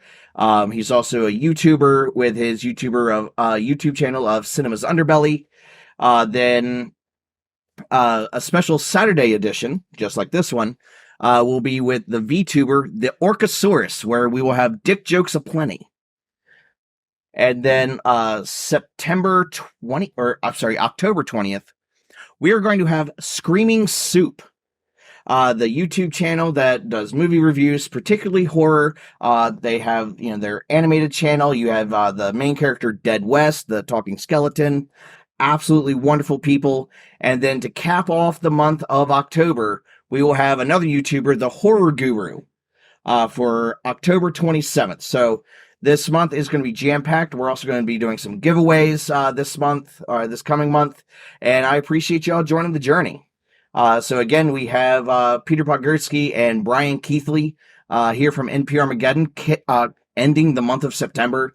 So again, I know we have been very much waxing egos and being appreciative, and I just want to take another moment to be appreciative to you guys for being on the show. It does mean a lot that you guys said yes, and again, you guys were an inspiration for the start of Evil is Live.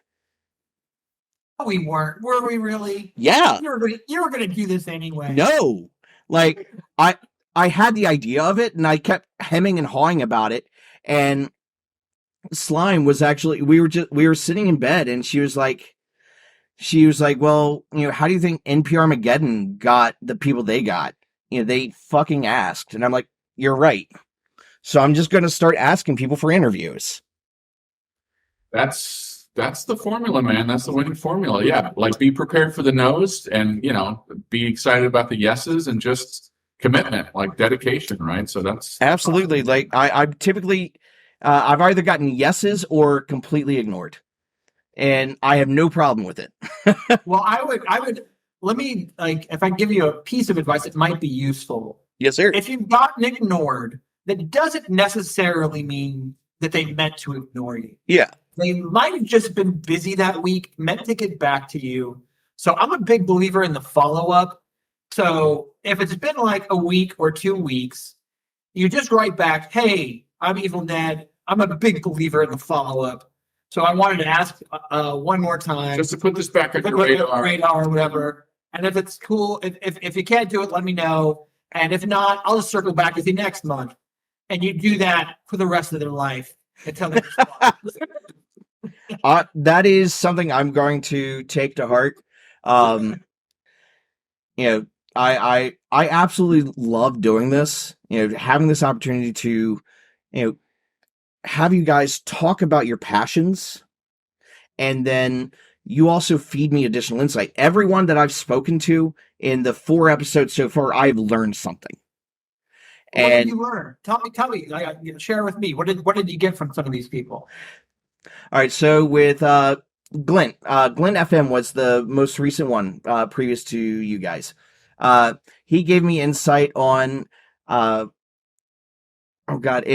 OBS, the system that we use, because a lot of this is just kind of thrown together, and it inspired me to really work on my presentation. It's still in progress, obviously, but I do have a overlay that I've worked on. It works out in a way that it looks like a sticker bomb. And so I'm really, really proud of it. I'll go ahead and share it with you guys. Okay, let's check it out. All right, The so unveiling of the overlay. boom. Here's the overlay, and it's filled with everything that has that I've either appreciated, that has been a part of the show, a part of me, and it's just everything. Like I even have Waldo in here somewhere. Nice. Is it the top right corner? Top right corner? No, that is Captain Spaulding from House of the Thousand Corpses. Okay, unfortunately, what I'm not seeing here is the ear. That honestly, we're looking for the NPR stuff.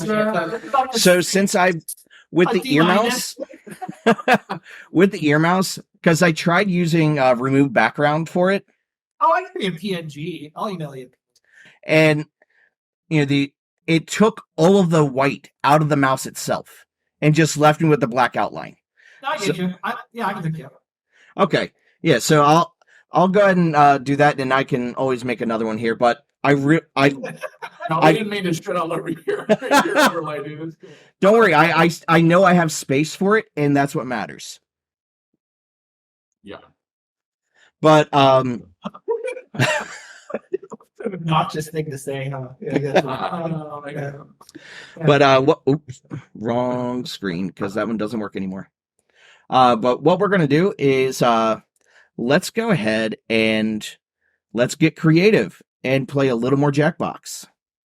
Okay.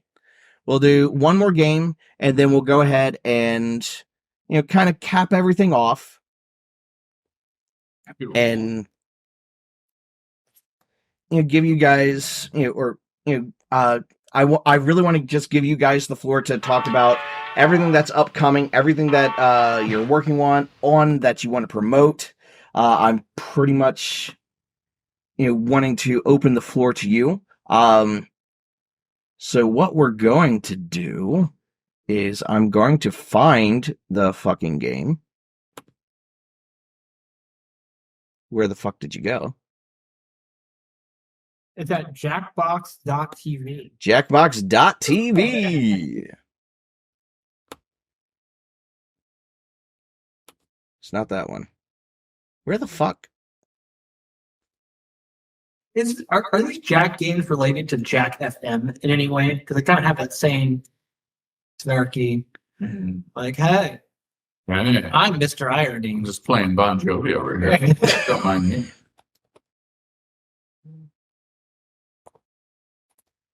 Hold up. Oh, there it is. Okay. I haven't played it this month. That's why. All right. There we go. All right, Jackbox. Whenever you're ready, don't be shy. Don't be shy. You can start. I know Or that using my video game designer knowledge, I know that Jackbox is quite unusual in that you play it with a phone. Yeah. I know Sony and Microsoft have spent like billions of dollars trying to turn phones into controllers, and just the latency inherent in that makes it very hard to play games other than a sort of trivia game where you have a whole lot of time to press a button. Yeah. So as far as faster games, like they still haven't cracked the code of using a phone as a controller. But someday. Give me just a second here. I'm fighting with no. There we go. Okay. But I'm losing a fight with Steam here. This is why you should have GOG. If it doesn't work, we could play a game of Hangman. Pro tip: don't use the word jazz on this stream. We could They play- took that one away from me. We can just play paper, rock, scissors. Like,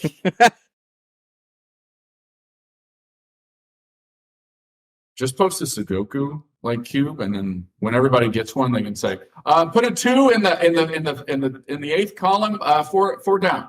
we can do a jumble, whatever. Or no, what's the one where the two pictures are close to each other? Like That's spot the difference. spot the difference. Yeah, like the noses. So, there's actually- noses. There's actually a game that you can play on Twitch that you kind of just, whenever you're away from your computer, you have it run. It's called Words on Screen. And like they'll jumble up like 5 letters or so, and you have to make as many words as possible. They need to figure out a way to make like Russian roulette a paintball game. So you just get blasted. You may or may not get blasted in the head with a paintball. I'd watch that. Have you ever seen God Bless America, directed by Bobcat Goldthwait? Yeah. Where they have the cap gun and with the balloon. Yeah, I remember that. You know, my favorite movie of his is World's Greatest Dad. Yes! That movie is solid. Oh my god. That's like the best Robin Williams both of those. Strong agree. Like, the strongest of agrees is World's Greatest Dad is the best fucking movie. Alright, so here's how this is going to work. I need to get you guys back on screen. Wait, actually, hold on.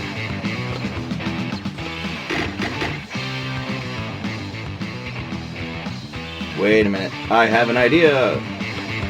Come here, you. Boop. Boop. Boop. Because safety first, because we're not letting people draw racist shit on my channel here. You get dinged if somebody else does that? Yeah, I can be. Oh, bummer. Because people can just straight up report it. And that was actually a huge problem for a bit, where they would just come in and just start writing really racist stuff, and then report your channel for supporting it. Freaking Wild West out there. Well, it's not the Wild West, right? Like if the Wild West, you can just write it. And be like, oh, what are you gonna do? No one cares. Alright, so we're gonna It's like do... the Wild East down. It's like yeah, it's the controlled. Oh, thank you, It's like modern Slime. America out there. Alright, so I am going to... Where the fuck? Alright. Alright, I need to take you boys over y'all. Shit, that's not what I meant to do. Oh, never mind, I'm good. I don't have that screen on. Alright, so in the chat, in our chat, I'm going to put the room code.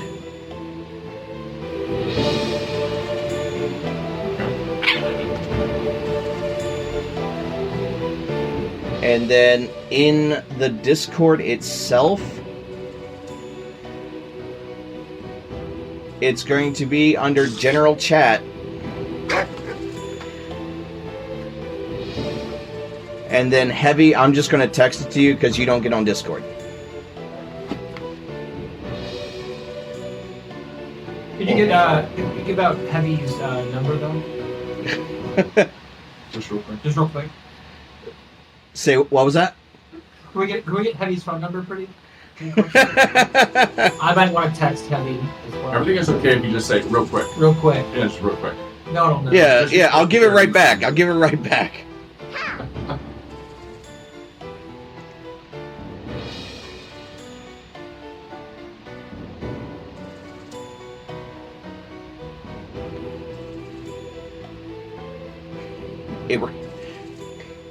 Abraham Lincoln Zombie Slayer. Well, hot damn, Heavy. Check your inbox. There you go. Is it your brother? That's your brother, right? No, that's one of my close friends. I've known him for 20 years. My brother is Fat Man, and I think he might have passed out. Oh, okay. Heavy and fat. I got confused. Yeah, we got a lot of big folk. All right, so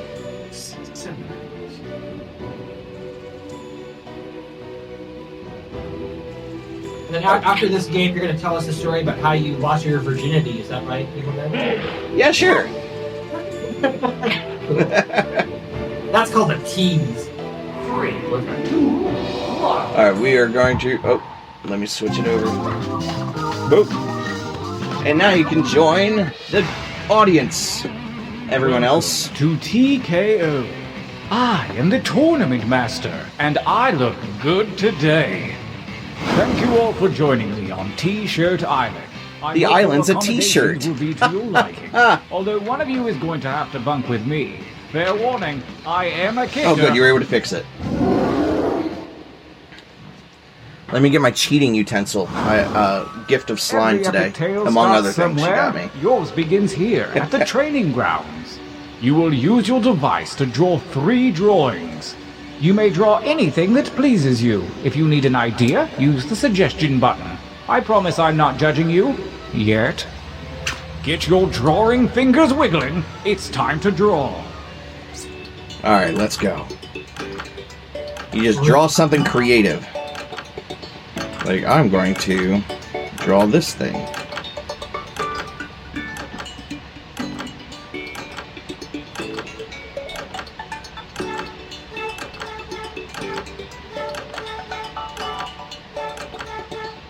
Shit.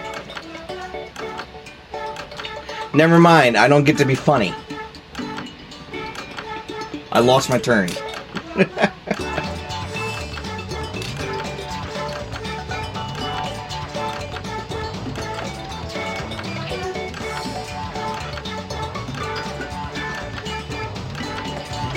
Meow, meow, meow, meow.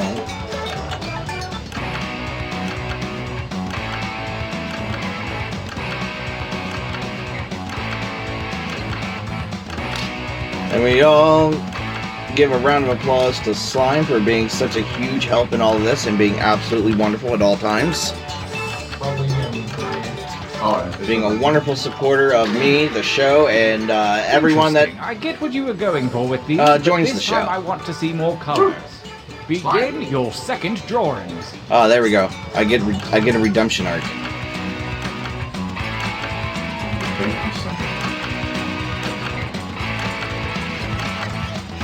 Okay.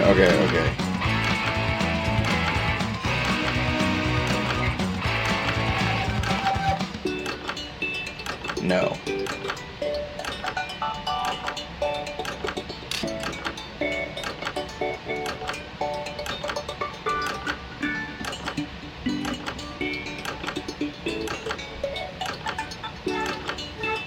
So what is the premise of this game? The other one was like a horror game. All right, so this one is a competition where you draw designs, right? And then the other players are going to take your designs with slogans that have also been provided and try to make really funny t-shirts. And you can actually, if they're really fucking funny, you can have them made and sent to yourself. You can't have them made and send to yourself if they're terrible. Yeah, you can have pretty much any t-shirt sent out. It's pretty ridiculous. Let's see here. Time grows short. Hurry up and finish already.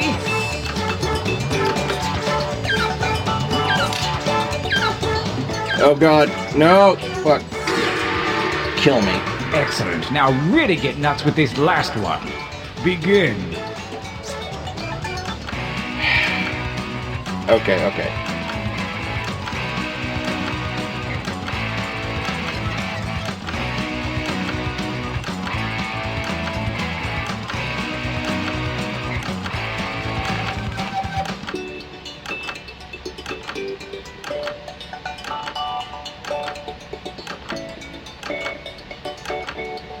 You already drew your person? Oh, okay.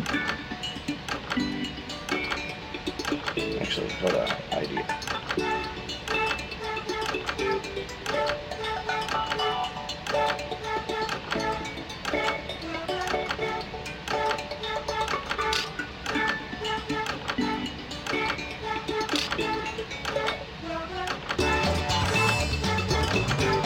There we go.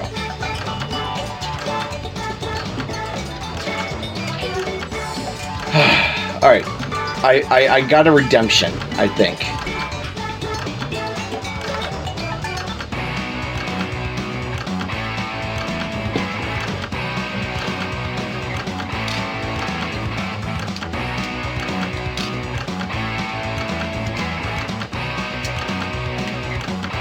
Only second. Yes, I think we can work with these. Work with these nuts. For your last Stop. exercise, you will write as many slogans or phrases as you can. It's nuts, cut it out. Something short and These snappy nuts like are- you might see on a t-shirt. And there's no shame in hitting the suggestion button if you need it. Go.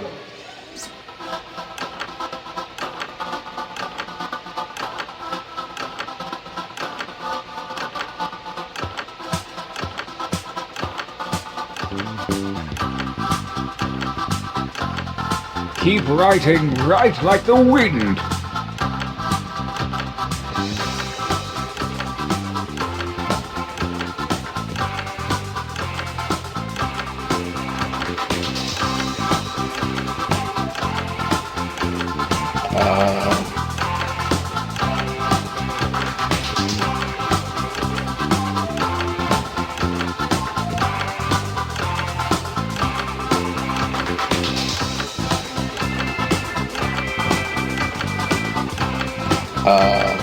That time is not for decoration. Finish quickly.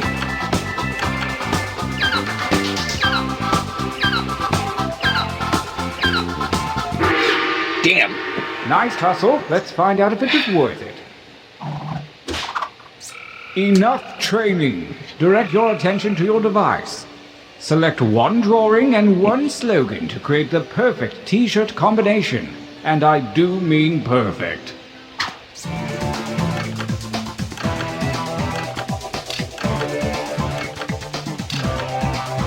There we go. All right, I think this is a winner.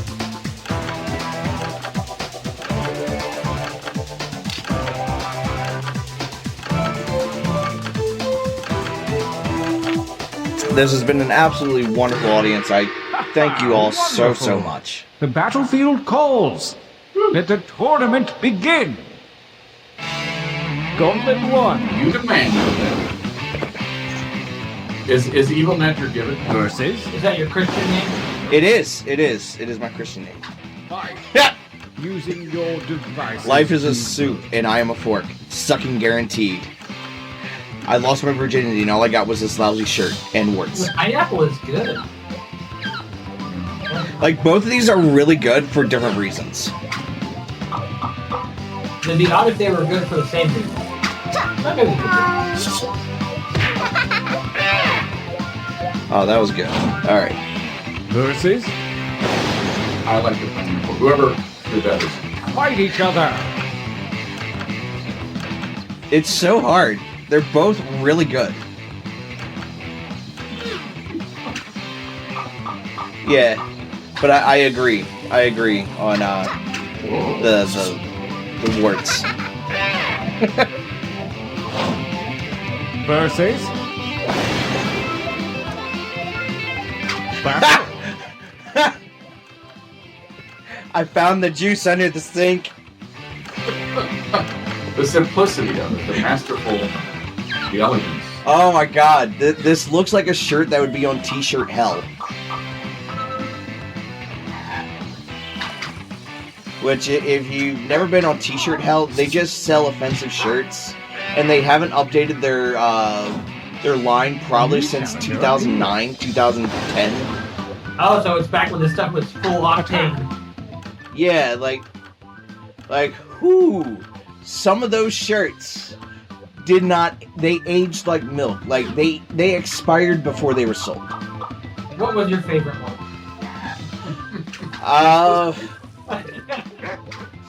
There was this one that Fat Man and I had that matched. It was Come At Me Bro. Versus There was one I thought was kind of cute for t-shirt hell. Like, I support Go ahead single and mothers. fight. Going for down. Yeah, I support single mothers. Yeah, that was a good one. They also did, oh god.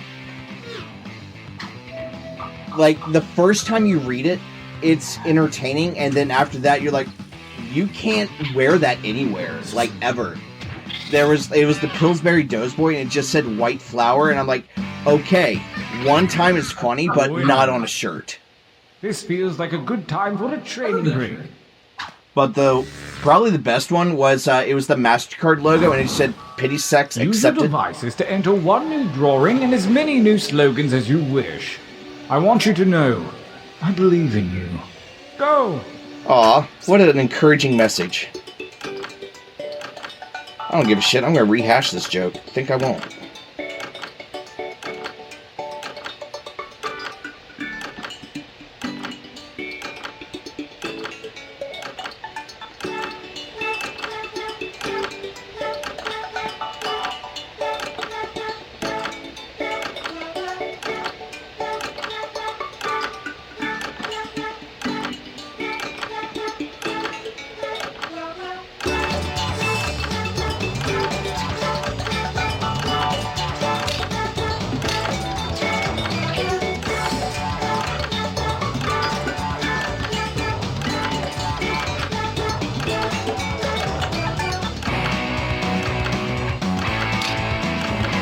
This game is basically based off of democracy, right? It's about voting blocks.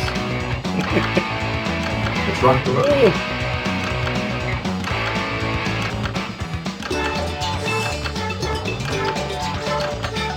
I don't give a shit. It's a rehash of the joke, and I liked it. A Jackbox line of shirts, yeah. We could probably make our own like variations of them rather than doing them through Jackbox. But this is a great way to make terrible T-shirts.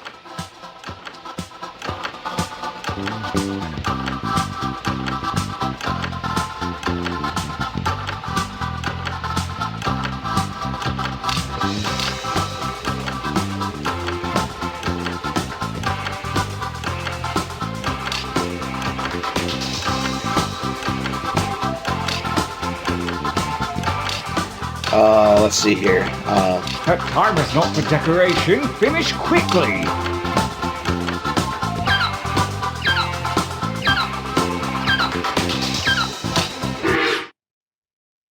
Rats. There's always next time. The second gauntlet looms, and the hairy paws of Kismet have shuffled your drawings and slogans. Do what feels right. Whoa, what are you drinking? You're drinking like a giant thing. This is my Bo Raichu gourd. It's just water. I stay hydrated. That's excellent.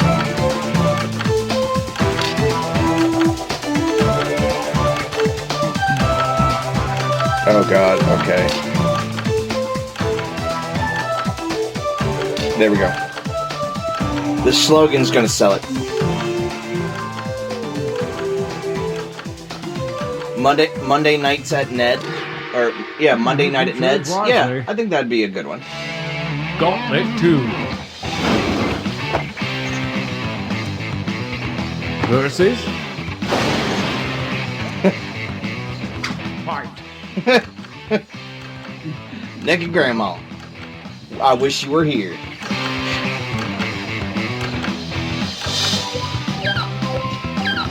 So, Naked Grandma has become a running joke here because of a game that I play on here. Because we do titillating Thursdays, and so you got to play something with tits in it that can be played on Twitch. Versus... Fight for me, babies. Fight. Wait, but I don't how's that get related to Naked Grandma? Because there's a character in the Senran Kagura series that's actually an old woman, but she transforms into like her younger self, and she's a naked grandma. And the way that they fight, instead of blood, their clothes come off. So we're top tier entertainment here at Even Net. A new challenger appears. A new challenger. I like how we're all just playing in shit right now. I'm very proud of all of you.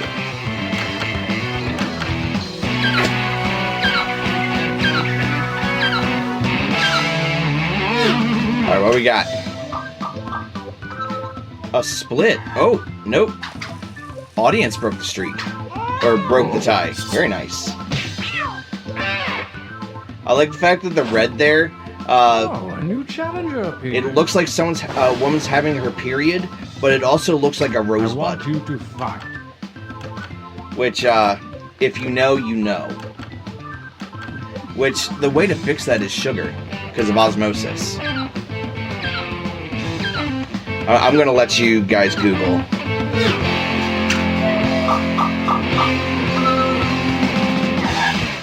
You're welcome, slime! I think my favorite one so far has been like the Versus? Grease one. My goal is to ruin people's search history. Whenever you're ready, Jackbox.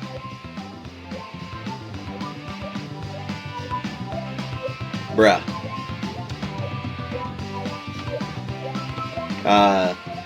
Jackbox, you okay? You, are you having an emergency? The Bad Dragon Tester? Yeah, can't be beat. It's such a good shirt, it broke the game.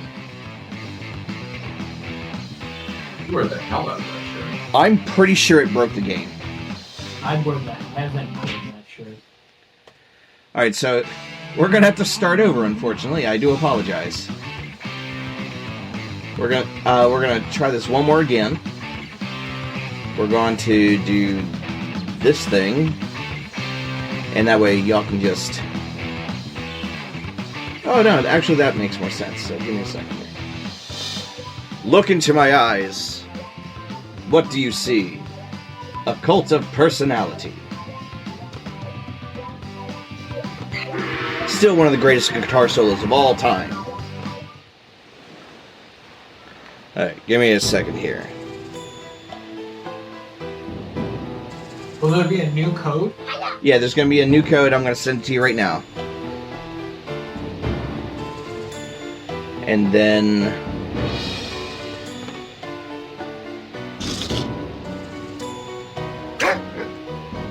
Oh, you son of a bitch. You know what? I'll just do it this way. Hold on.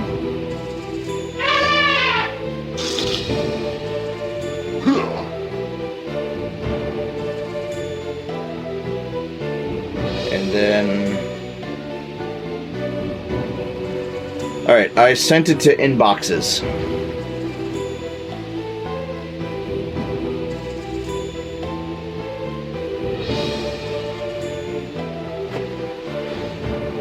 Oh yeah, I gotta... I wanna be that thing. Alright, there we go. Now we should start getting people in. I sent it to inboxes. Be funny, keep me awake while I drive. Oh Christ. The pressure's on. Bryan, Peter, we're gonna die. Or we may be charged with a murder if we don't keep them awake. If you aren't funny, I fall asleep behind the wheel and die in a fiery car crash, and my soul will end up in the pits of Los Angeles. You know what? In the pits of Los Angeles. Quick, let's do some anti-humor. That'll work. You know what Slime needs is a traffic report from John. And, Aha!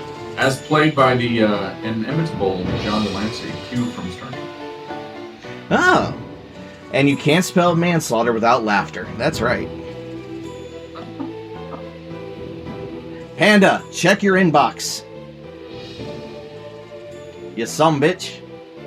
Man's laughter.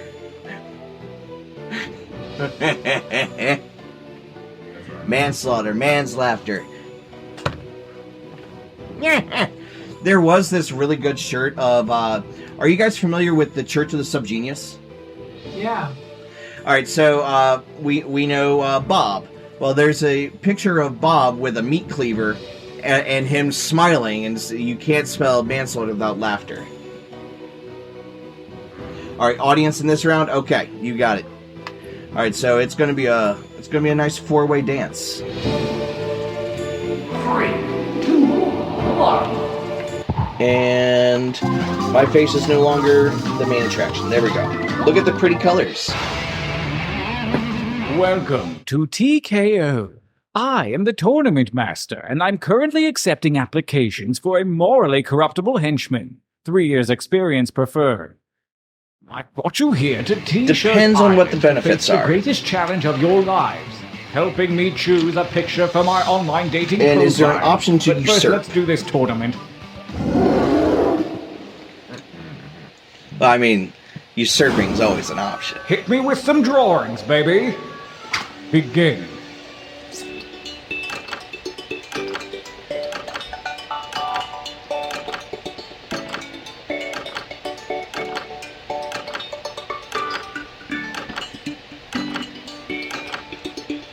I know how to draw.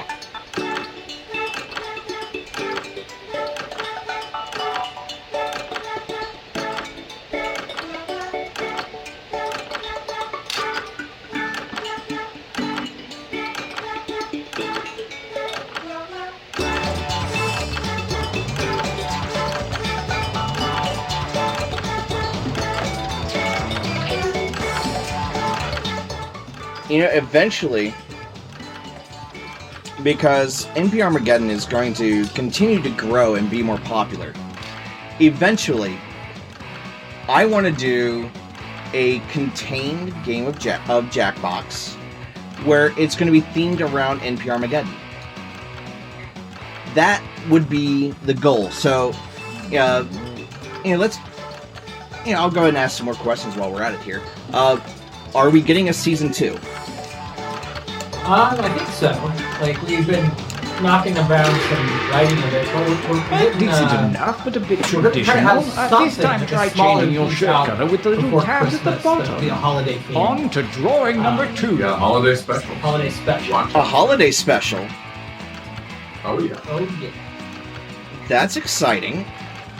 I really want to see the direction that takes.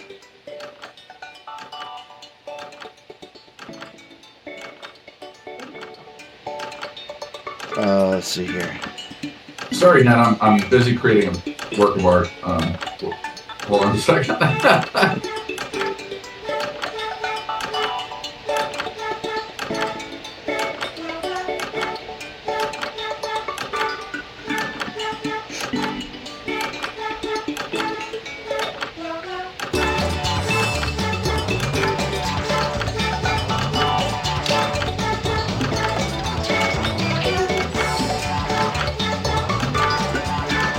Oh, hold on. I got it. A little different. Yeah.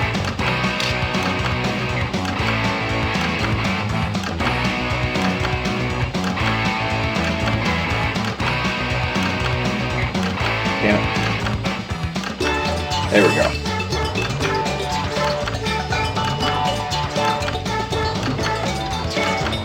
That timer's not for decoration. There we go.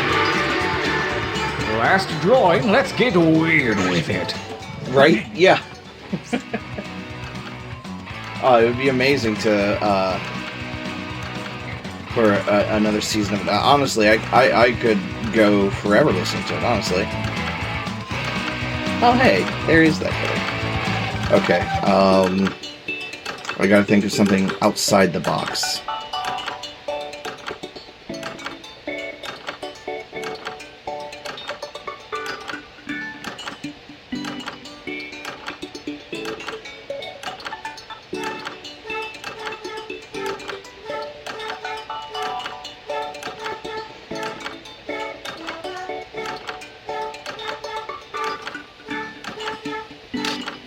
Incidentally, if you've only got 2 drawings in you, feel free to use the quick trading mode in the game settings.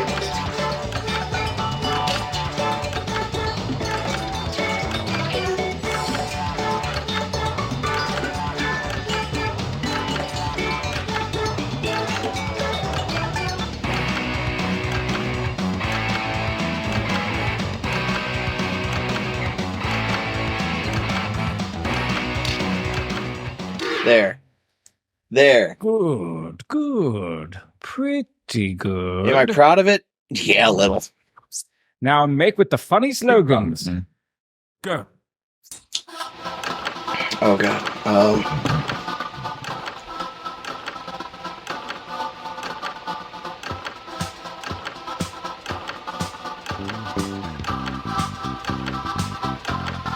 I'm looking for like 3 or 4 from each of you. Does that seem doable? Just give it a shot.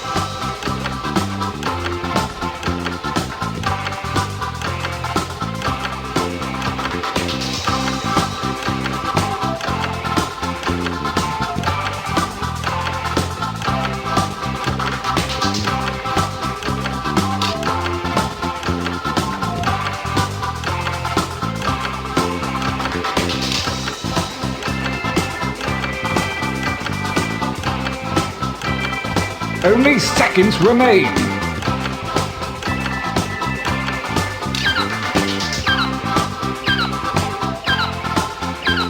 You know, that's fine. That's fine. Yeah, you really dug deep that time. Make your t-shirt on your device. Have fun with it.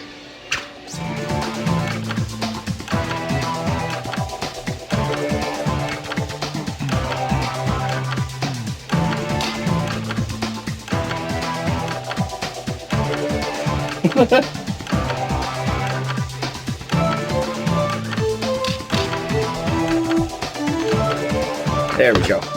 There we go. I am Fantastic. Buckle up, I am everyone. delighted. Let the tournament begin. Gauntlet 1. Oh, here we go. Dorito Muncher. Outer Darkness. Fight by submitting your vote on your devices, that is. This is my audience. And remember, hit that follow button, and you can experience me every Sunday, Monday, and Thursday, and then every other Friday. Except for October. It's every motherfucking Friday.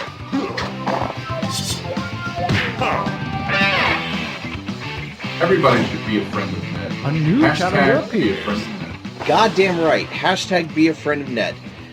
Fight. And the story behind He was talking about another dad. Sorry, people. He was talking about another dad. I was talking to my wife in the other room, sorry. Yeah. The neighbor is named Ned. You just have to share with him. the story But behind be a friend of he's Ned. a great guy. He's a great guy. Exactly. Follow me on all forms of social media. I'm even on Blue Sky. Which, by the way, do you two want an invite? No. Understandable. Is it any good? It's like Twitter without the bullshit. Attack. But I like the bullshit. Like, I should say it's Twitter without Elon Musk. Like, it's... Well, that's literally what it is. Yeah. That is the exact definition. It's just like, wow, there's actually a chance to, you know, kind of talk to some people. Like, I'm going to use it for more networking stuff and just see how it pans out. But I'm sitting here with like 2 invites because I'm lazy. How about a training break? Yeah. Quality t-shirt right there. Use your devices to enter 1 new drawing and as many new slogans as you wish. Hey, try not to screw this up, okay? Go! Alright, there we go. Let's do...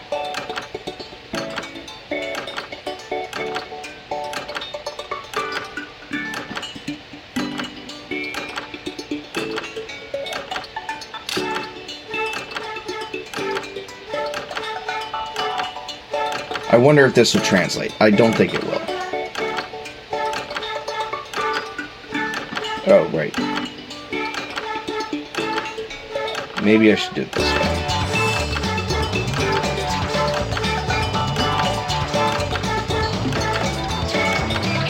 Nope, not like that. Like that.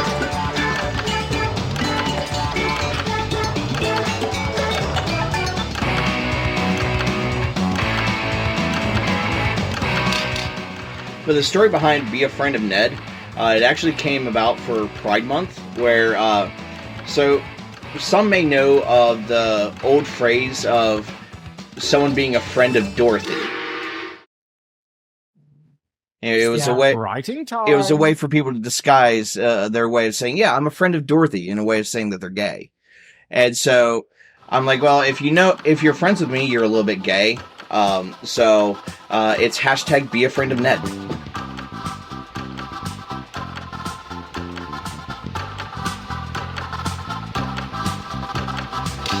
this relate to your virginity story you're going to tell us after the break?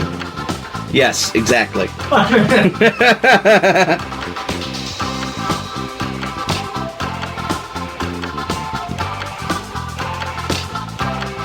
That time is not for decoration. Finish quickly.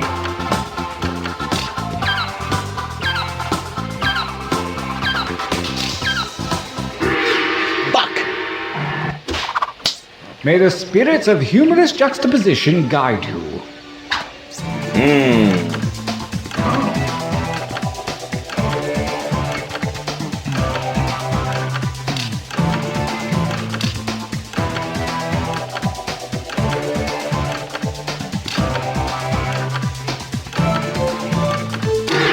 You know Good what? luck. Yeah, that one's shameful. I like it. Gauntlet 2. Versus engage one another in violence. Listen to you, some bitch. You know which one I voted for. I'm gonna vote for anti-humor. I'll be the only one that votes for it. Because I know what's good for you. Oh! You and me are some kind of we get anti. Oh, good job there, Heavy. Looks like the old school No Fear shirts. Attack. God damn it. You know what I have to pick, though. And that's not fair.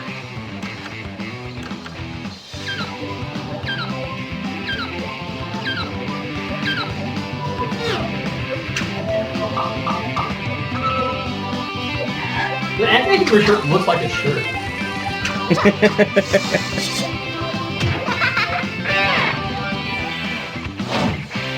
Versus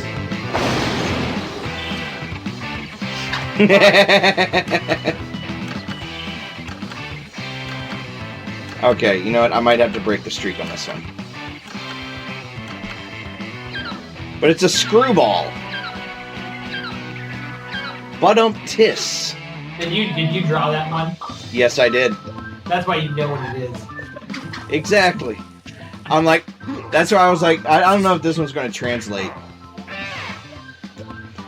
But obviously, I'm not known for my drawing ability. winners. What are you known for? I'm known for terrible jokes. The final gauntlet And- is upon us, only and just the having a word really shows great the voice. previous rounds will Yeah, it's like a combination of both Peter and Bryan here. See? Bada's boom. Got him.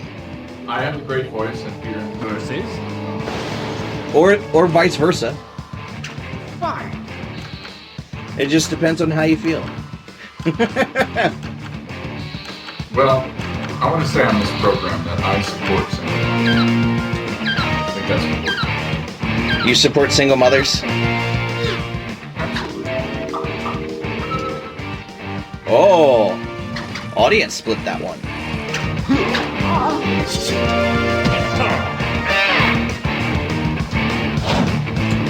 Versus fight. Look, if the phrases were switched,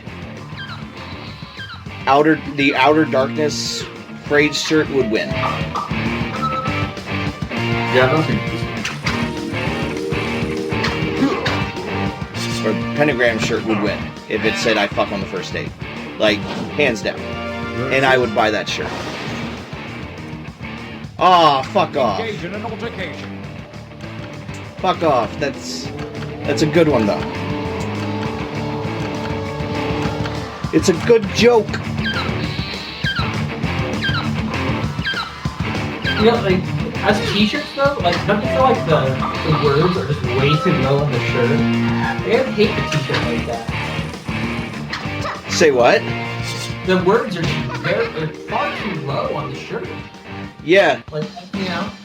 Well, what they want to do is just bring your eyes to the crotch. Looks like everything worked out. Like that is But the there's one question look at that's that. unsolved. Look at that. The Who team. was The running team the wins. Look at that. Oh wait, We no, did. never mind. I like my case. You want to do one more round? Okay. Oops. That's a pen. Now it's a stylus.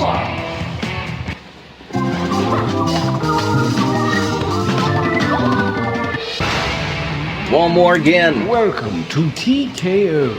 I am the tournament master. I have awoken from my And then whenever Slime is done driving, we'll do Joke Boat, where we get to write I was jokes. just watching Dr. Phil. Feel free to explore T-Shirt Island during your training. Let us skip. But keep to the trail. Every time one of you gets immolated by a fire spirit, my insurance goes up.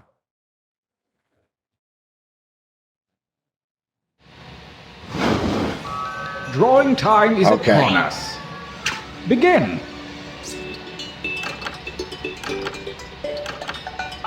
Let's see here.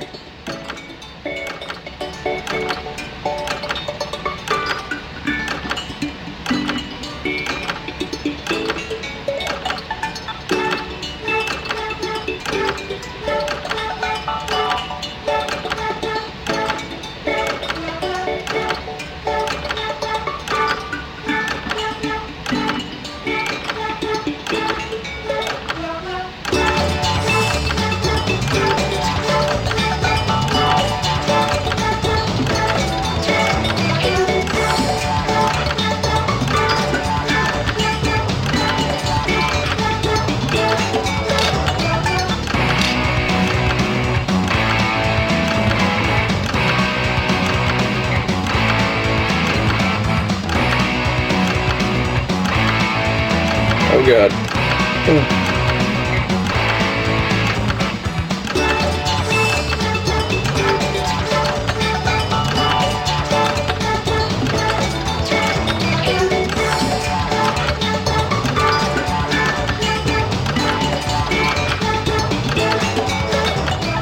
Make haste before time runs out. Oh shit. Hold on. Fuck! No! Time, show me something different. Remember to use the suggestion button if you need an idea. Ass. Drawing 2, begin. Bob Saget.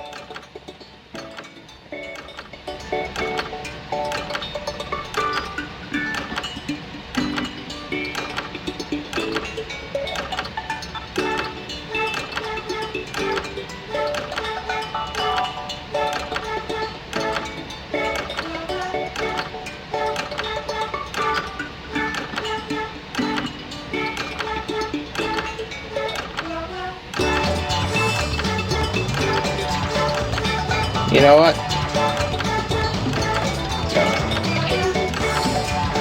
This is the one. This is the one that's destined to lose.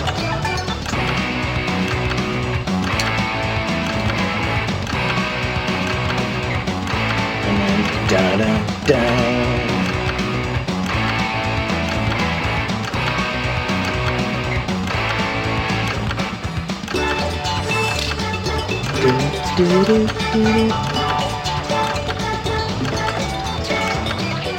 Again, if you're just joining us, we are playing Jackbox with Bryan Keithley and Peter Podgursky of NPRmageddon. Drawing. Use that negative space.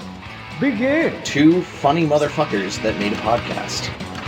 Very talented, by the way. And the rest, as they say, was history.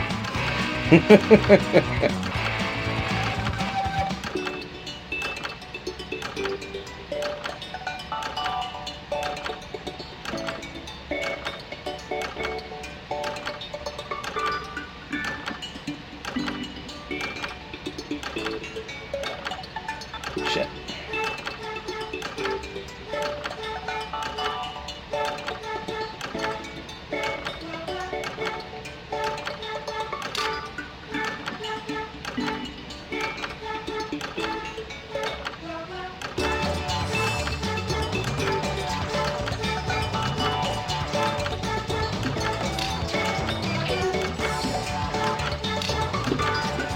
I'm not proud of this one. I'm not proud of it at all. Someone else will be. And that's all that matters. And knowing is half the battle.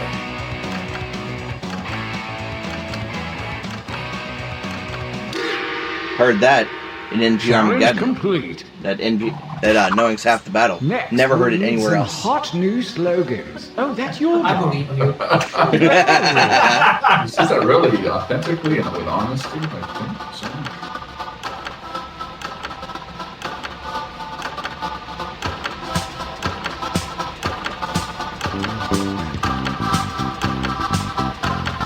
Well, I know that's not your best material. Write another.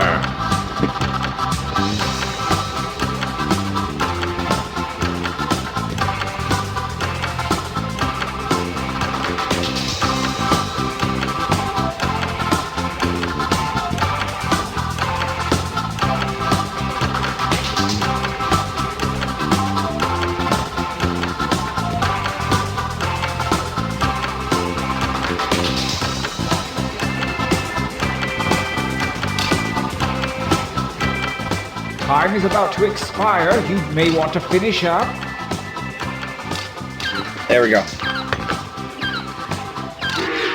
I'm not Oh yes, gonna this is force going to be anything good. else.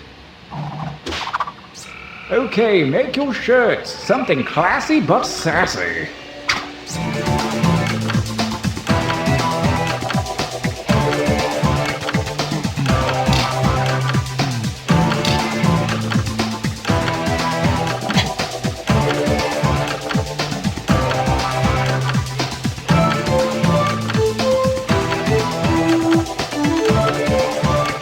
Nah, this is the one. This is the one.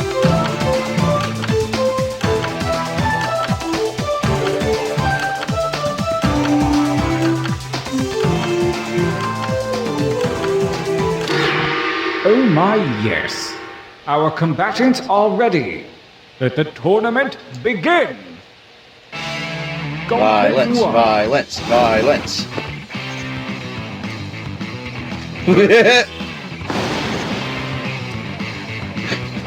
Fight. And by fight, I mean enter your votes on your devices. I like them both. That's the I problem. actually like those both a lot. Like, I would legit make the chest bastard one. Like, I would just, like, freshen it up just a little bit. And I would have that as my hot seller. Because the Queen's Gambit's still hot, right? Like, everyone's still talking about it?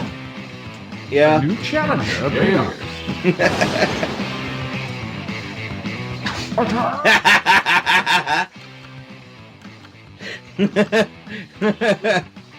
Statement and sobriety rules. That's how to do it, Dixie. I like the fact that the stars just like deviate and it's not even. Like perfection. Powerful symbol. Like if anything encapsulated Alabama, this would be it. Fight. Soup's done. Oh, wow. Quite a good alignment between image and text. I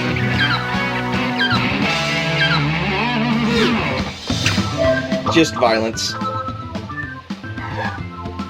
Violence will always win.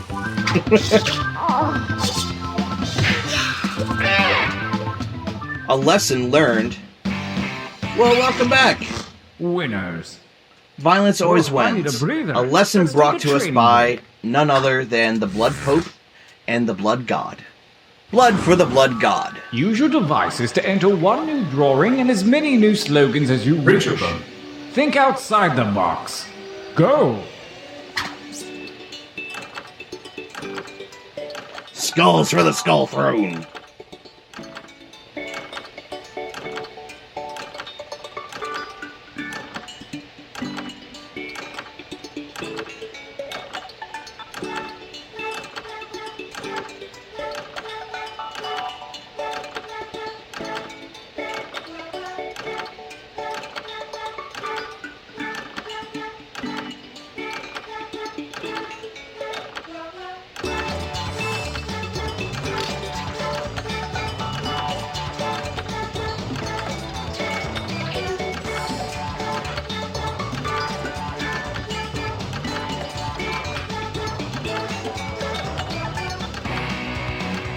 There we go. And come and porn for the porn gods.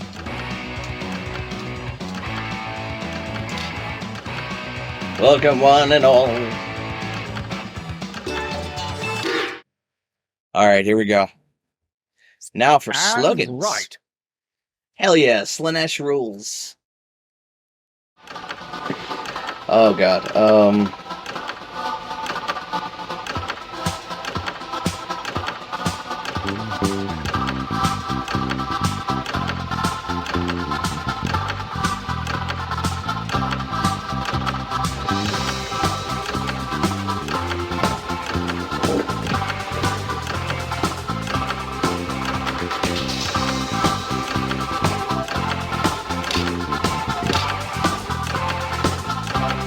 Time goes short. Hurry up and finish already.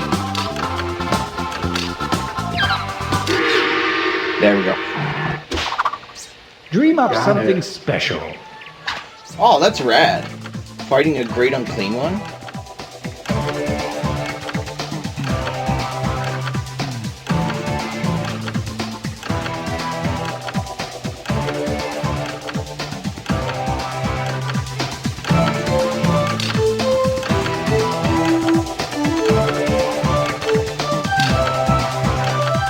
There we go.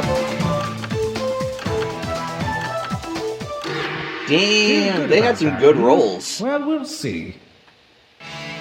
Panda's the one that would really enjoy learning about that one.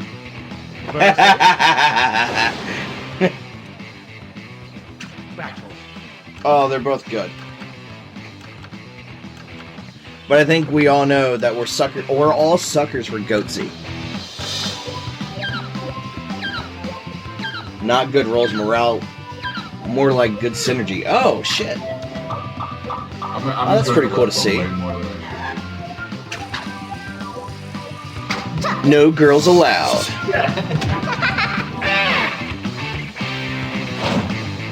Versus fight.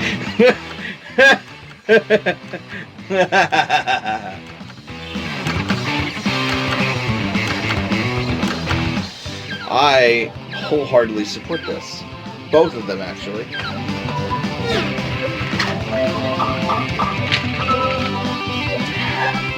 The reigning champion wins ties. Next time, get more votes.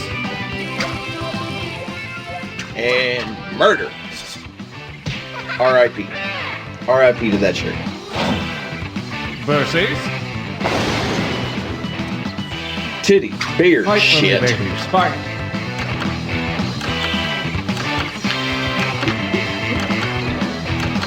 I mean, titties, beer, and shit. That gets the German crowd, right? Got the essentials on the t-shirt.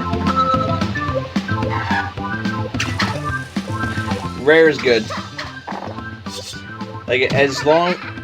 The way I cook mine, they're still super rare, but they're cooked to temperature, because I cook them on a skillet.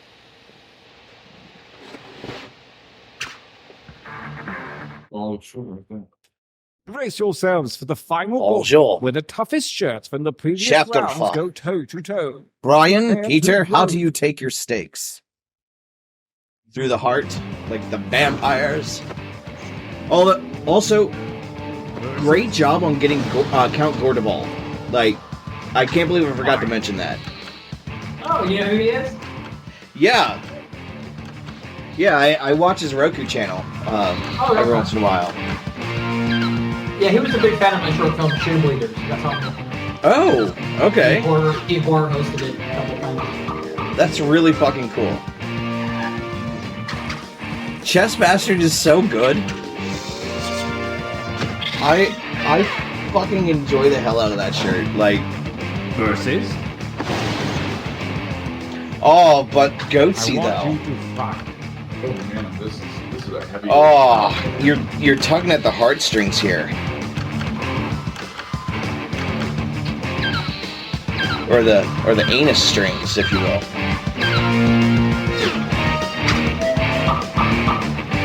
No, I just like a medium steak. I don't like to ask too much of the weight stuff. medium steak's really good.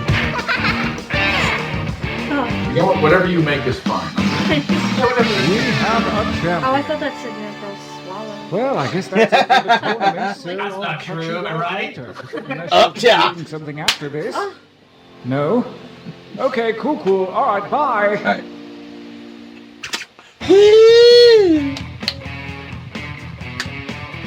Is that the neighbor lady? Who's that? Yeah, that's the neighbor lady.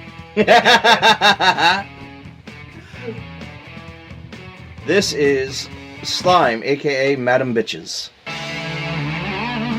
Hello, slime. Hello, Madam Bitches. I'm gonna go, I'm gonna faint. Yeah, that's my girlfriend. And who's experiencing very low blood pressure, as per usual. I'm gonna faint. Yeah, that's my girlfriend. I mean, it kind of fits the territory. All right, so here's what we're gonna do. We're gonna do one more game, Oh, yeah. and it's going to be Joke Boat. I was thinking that one more day. Slim naked Auburn. Yeah. Aw, thank you, Mean Queen. Okay. She's adorable. You? Mean Queen just wants to send me. Oh, yeah. All right, well, Heavy, have a wonderful night. Like I said, we're going to do one last game. We're going to let, and then we're going to let Peter and Bryan advertise themselves, and then I will also advertise them because I am the #1 propagandist of NPRmageddon. You know, I hate to tell you it, but them's just facts. Just the facts, man. I want to preface this with I do what I want. All right, so I've heard somebody that supports single mothers.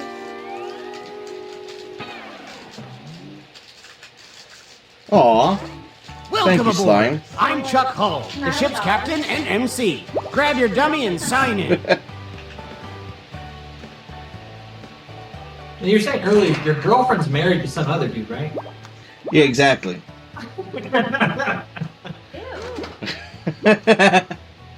Toot, toot, we got a scoop. Never marry a man. Except Ned, but only under different capitalistic. Yeah, exactly. If it weren't for capitalism. But like, why do we need to? Just Just the room code. oh. Quick, before the ship leaves the dock. Toot, toot, we got a scoop. I might just do it for Peter Pod. sorry. You know what? Since y'all want to accuse me of being We got 6, perfect. They all, that's what they all say. That, Slime knows a lot about my juice. it's good juice. Gather around. What was the comedians. meme? It's Here's good soup. tonight's Alright, Okay, let's get to it. You know the easy drill. to play game. Right, just follow the prompts.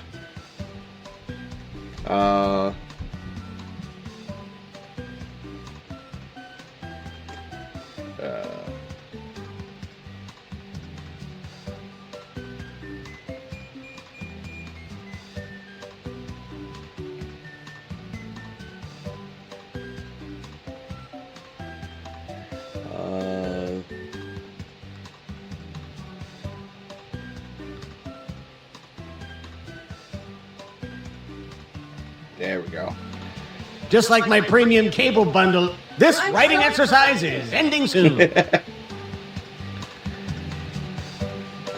Oh god. Now it's time to write some comedy. Follow the steps on your device to construct 2 yada yada. Like I said, it's- moving on. It's easy. Alright.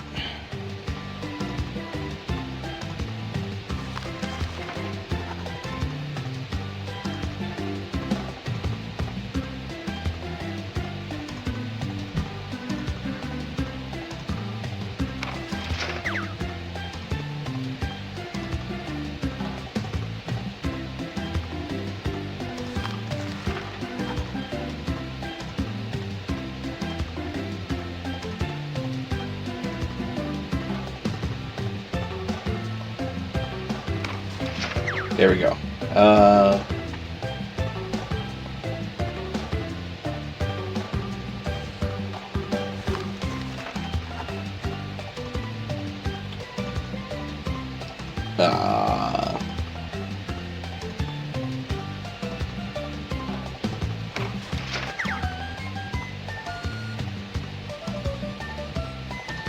These are terrible prompts. You're all fired. If you haven't started your second joke yet, now would be the time. I'm getting new writers for the show. And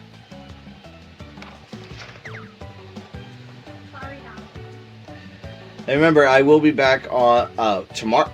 Tomorrow, yeah. Oh, we're going to be doing 3 days in a row streams. Nice. Actually, it's For been, now. yeah, 3 days. Saturday, Sunday, Monday. Because tomorrow's going to be the chill stream where it's kind of like what the fuck ever. I'm going to do New Vegas. I'm going to be honest with you Before we guys. begin, New I Vegas. just want to confirm that the rumor about the New neurovirus Vegas. is simply untrue. Okay. I'm doing a Now, let's start completely the show. evil run where I'm trying to do Caesar's Legion as the ending. You ever do Mega Man 2?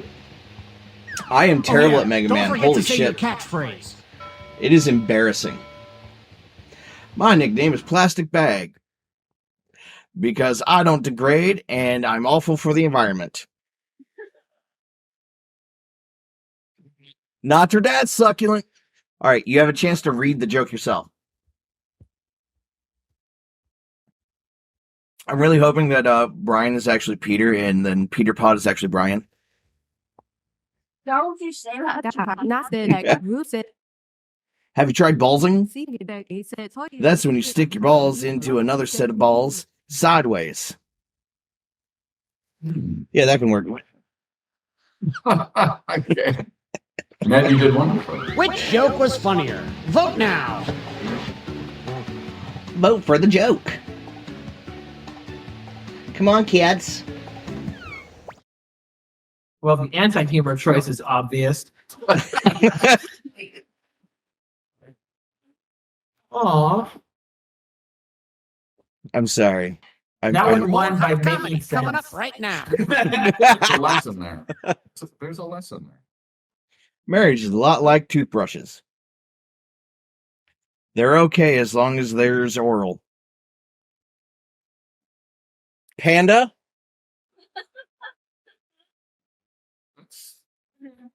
Panda? You motherfucker. Alright, Peter Pod. I am a roommate who did quality. You ever notice how online followers are just a fancy version of Yeah, losers? It's true. Ring-a-ding freedom. Which comedian told a better And then joke? promptly Vote stick now. it in your asshole.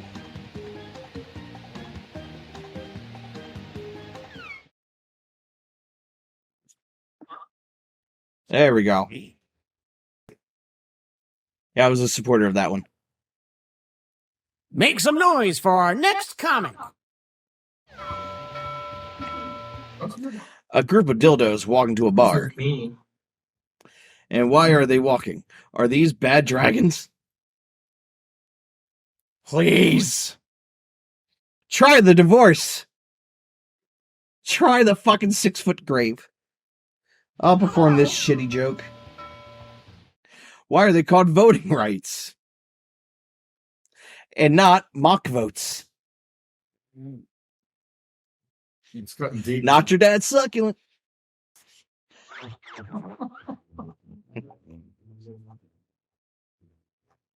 I love our two-party system. It is absolutely grand. At this point, I would vote for President Skullboard. And some credit to you. Please welcome our next comic to the stage. All right, not funny. Hit the button.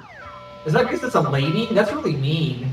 Women can be funny. That's not. My grandma said the best thing about boobs is slimes. Buttops. Titties. Muffin top pan. Oh yeah, that was I think that was Meme Queen. What's the difference between most people and viral videos? Most people aren't paid by algorithms.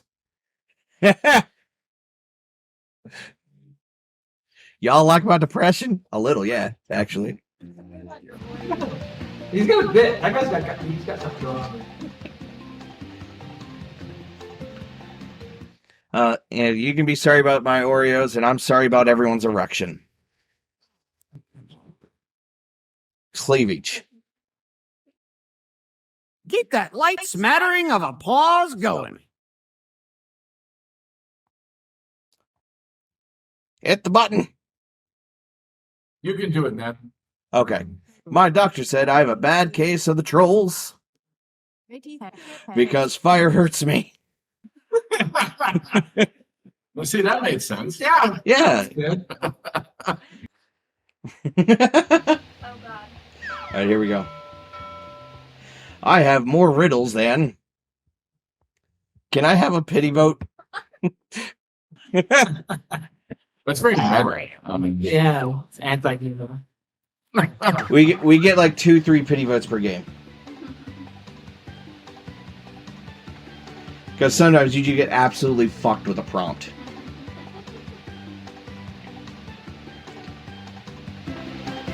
Do.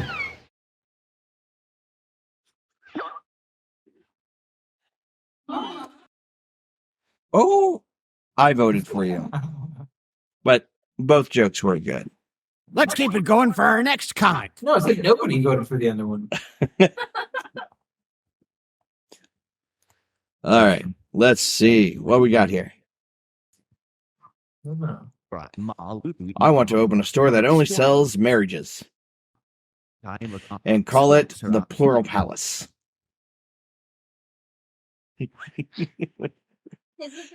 Ring-a-ding freedom. Was this Panda? Not funny. Okay. Middle school for me was like Winnie the Pooh. You didn't wear pants? Boring, dumb, and full of sweet shit. I figured you just forgot to wear pants. Yeah, I'm an embarrassment. You know what it's like to be an only child and still be the family disappointment?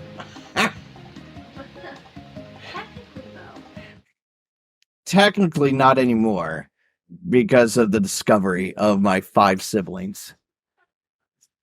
Oh, that sounds like a story. Now, are they like just your half brothers and sisters, or are they? Yeah, they're full half. brothers? No, it would be funny if they were full siblings. Like, it'd be the funniest fucking thing on the planet. Fret not. We're all mortal souls who will eventually perish. Like, I would write a story about that, honestly. Just like, oh, my parents had a secret family. Apparently, I was the secret family.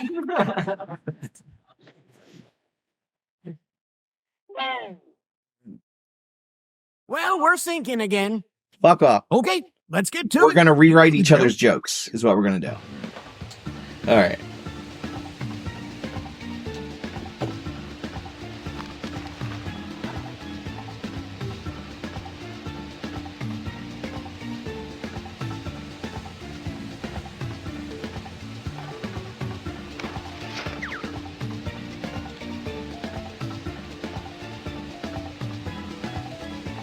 Boom. King shit.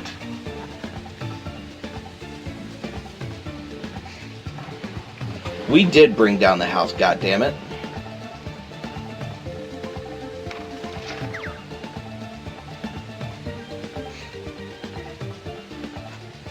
And again, I just want to take the opportunity to thank everyone that showed up today. I want to thank everyone that followed.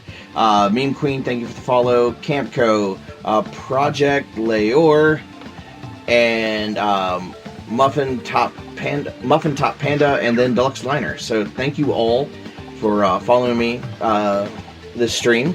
And thank you all for playing tonight and for enjoying the show. where I get to interview amazing fucking people. Please leave your personal belongings behind, but bring your laughter back for our performers. Like an extreme filmmaker who loves extreme films. Exactly. That loves vomit, apparently. What's What their was his name stream? again? Jonathan Doe. You can catch viruses from people, but It makes sense. Okay. I'm on board. What do you think? Does this joke beat I'm the on board with original? the joke about they're both anti-humor, and I'm here for it. Oh, that one was a really good. I disagree. He was the king of it. No, they're both jokes. Those are jokes. Oh, it looks like the audience made their choice. Well, because viral videos don't get paid themselves. I think that's the problem with that. My doctor said I have a bad case of the trolls because I say horrible things on the internet. That's not really tough. I feel like that was a great take on Do it. you like best? I thoroughly enjoyed that one. 10 out of 10 would listen again. Much like NPRmageddon that you can listen on Spotify, Amazon Music, Apple Music, and wherever you get your podcasts from. If anybody wants to pay me some money, I'll put it on a cassette tape. And I will mail it to you. You can have it on cassette. Honestly, the audio quality of that on cassette would actually translate pretty well. For like the tinniness for the dystopian aspect of it, yeah, I'm kind of here for that. And I'm under loyalty lives right now. By the way, we're also available for to be voices and do the writing and producing of a radio station in when the new Fallout game comes out. So I just wanted to put that up. Please, for the love of God, I need you to go to Todd Howard's house and punch him in the dick until he puts you in the game. I think it's going to happen. I think there's going to be a groundswell. And there was even a rumor that the next Fallout will take place in Los Angeles. And if they call it Los Angeles, they're not fucking stupid. Middle school for me was like Winnie the Pooh. I didn't wear pants and I was depressed. Yeah, I was really victim. I like the spurting blood from the ship. But if any group of people would be perfect for Fallout style humor, especially for some wild wastelander shit, it would be you two. The comedy that you guys would bring would just be unparalleled. Well, thank you for saying that, Evil Ned. Some would say that maybe I'm not evil, I'm just misunderstood. A group of dildos walk into a bar and trip over the ball part of the bottom of the dildo the tips touch. You know what? It tells a story.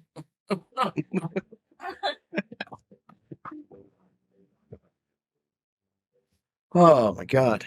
That's kind of like observational Seinfeldian humor. You can't touch the tip?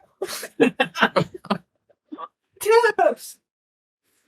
You see, here's the thing. Like, I didn't like Seinfeld, but the people that were inspired by Seinfeld have always been funny.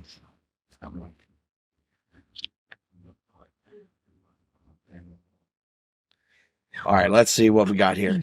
Have you ever tried ballsing? That's when it's something with a jar. Boobs!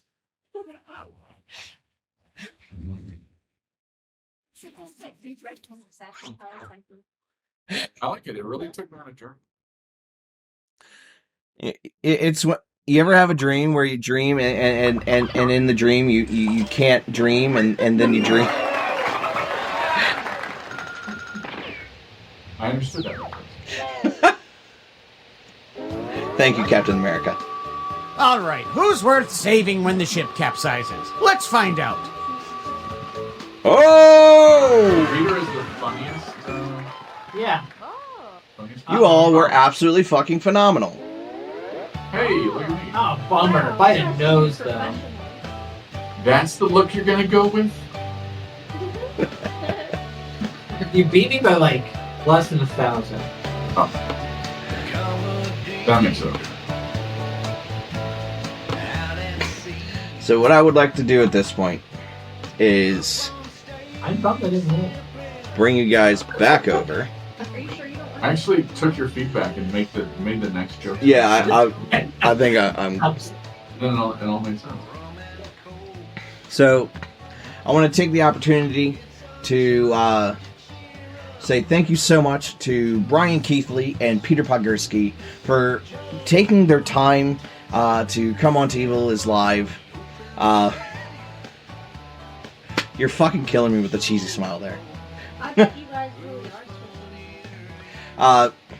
So thank you so much for coming on the show, being wonderful guests, enjoying the madness that is Evil is Live, being such wonderful, just wonderful comedians, wonderful writers. Thank you very much to the audience for encouraging them and just being absolutely fucking phenomenal. So thank you all so much. Again, Bryan Keithley, Peter Podgursky, the creators of NPRmageddon. You can find it on Spotify, Amazon Music, Apple Music, anywhere you get your podcasts from. If you want more information on the voices and the talent behind the series, you can go to NPRmageddon.com. You can also check out everywhere you can get it, we're at NPRmageddon/listen.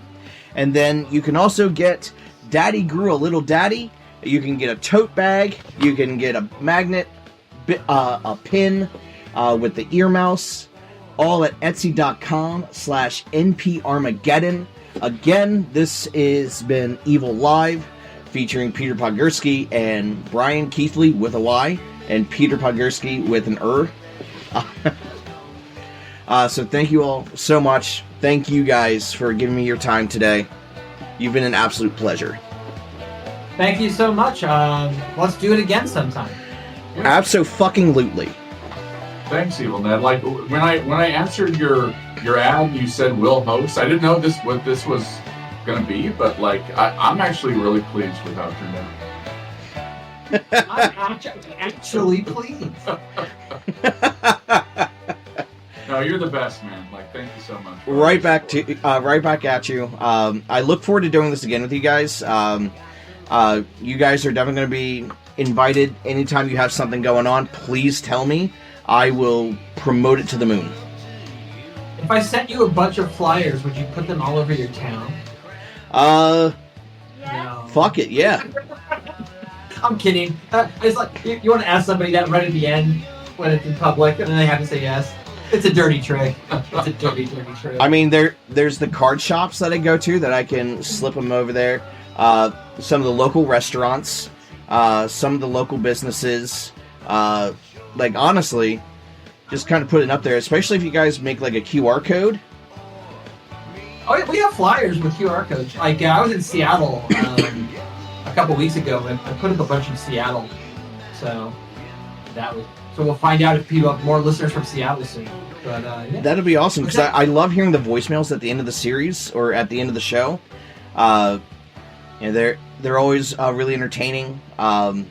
Also, you were featured in one of them. Well, you were one of them. So you're in a way you're just like, I really like myself, but it's okay to like yourself. It's okay to love. It's okay to love yourself. I like how we just had a little Sesame Street moment there. But what is the so when it comes to if they listen to the show and they want to say something about it, how can they reach you? Oh, that's a good question. I don't remember the phone number at the time. I have it on my phone, right? Like, yeah, 'cause I don't remember. But like, if you want to call and leave me or Bryan a message, you can call 213-437-9506. That's 213-437-9506. And give us a piece of your mind. Excellent. And Bryan, could you do me one huge favor? Okay. Could you give us how you end every episode with finding meaning in life? Okay. Well, Evil Ned, when it comes to living in Los Angeles, to live is to suffer, to survive is to find some meaning in the suffering. Thanks, everybody. And thank you. You guys have been absolutely wonderful. I will catch you guys next time. Have a wonderful night, everyone.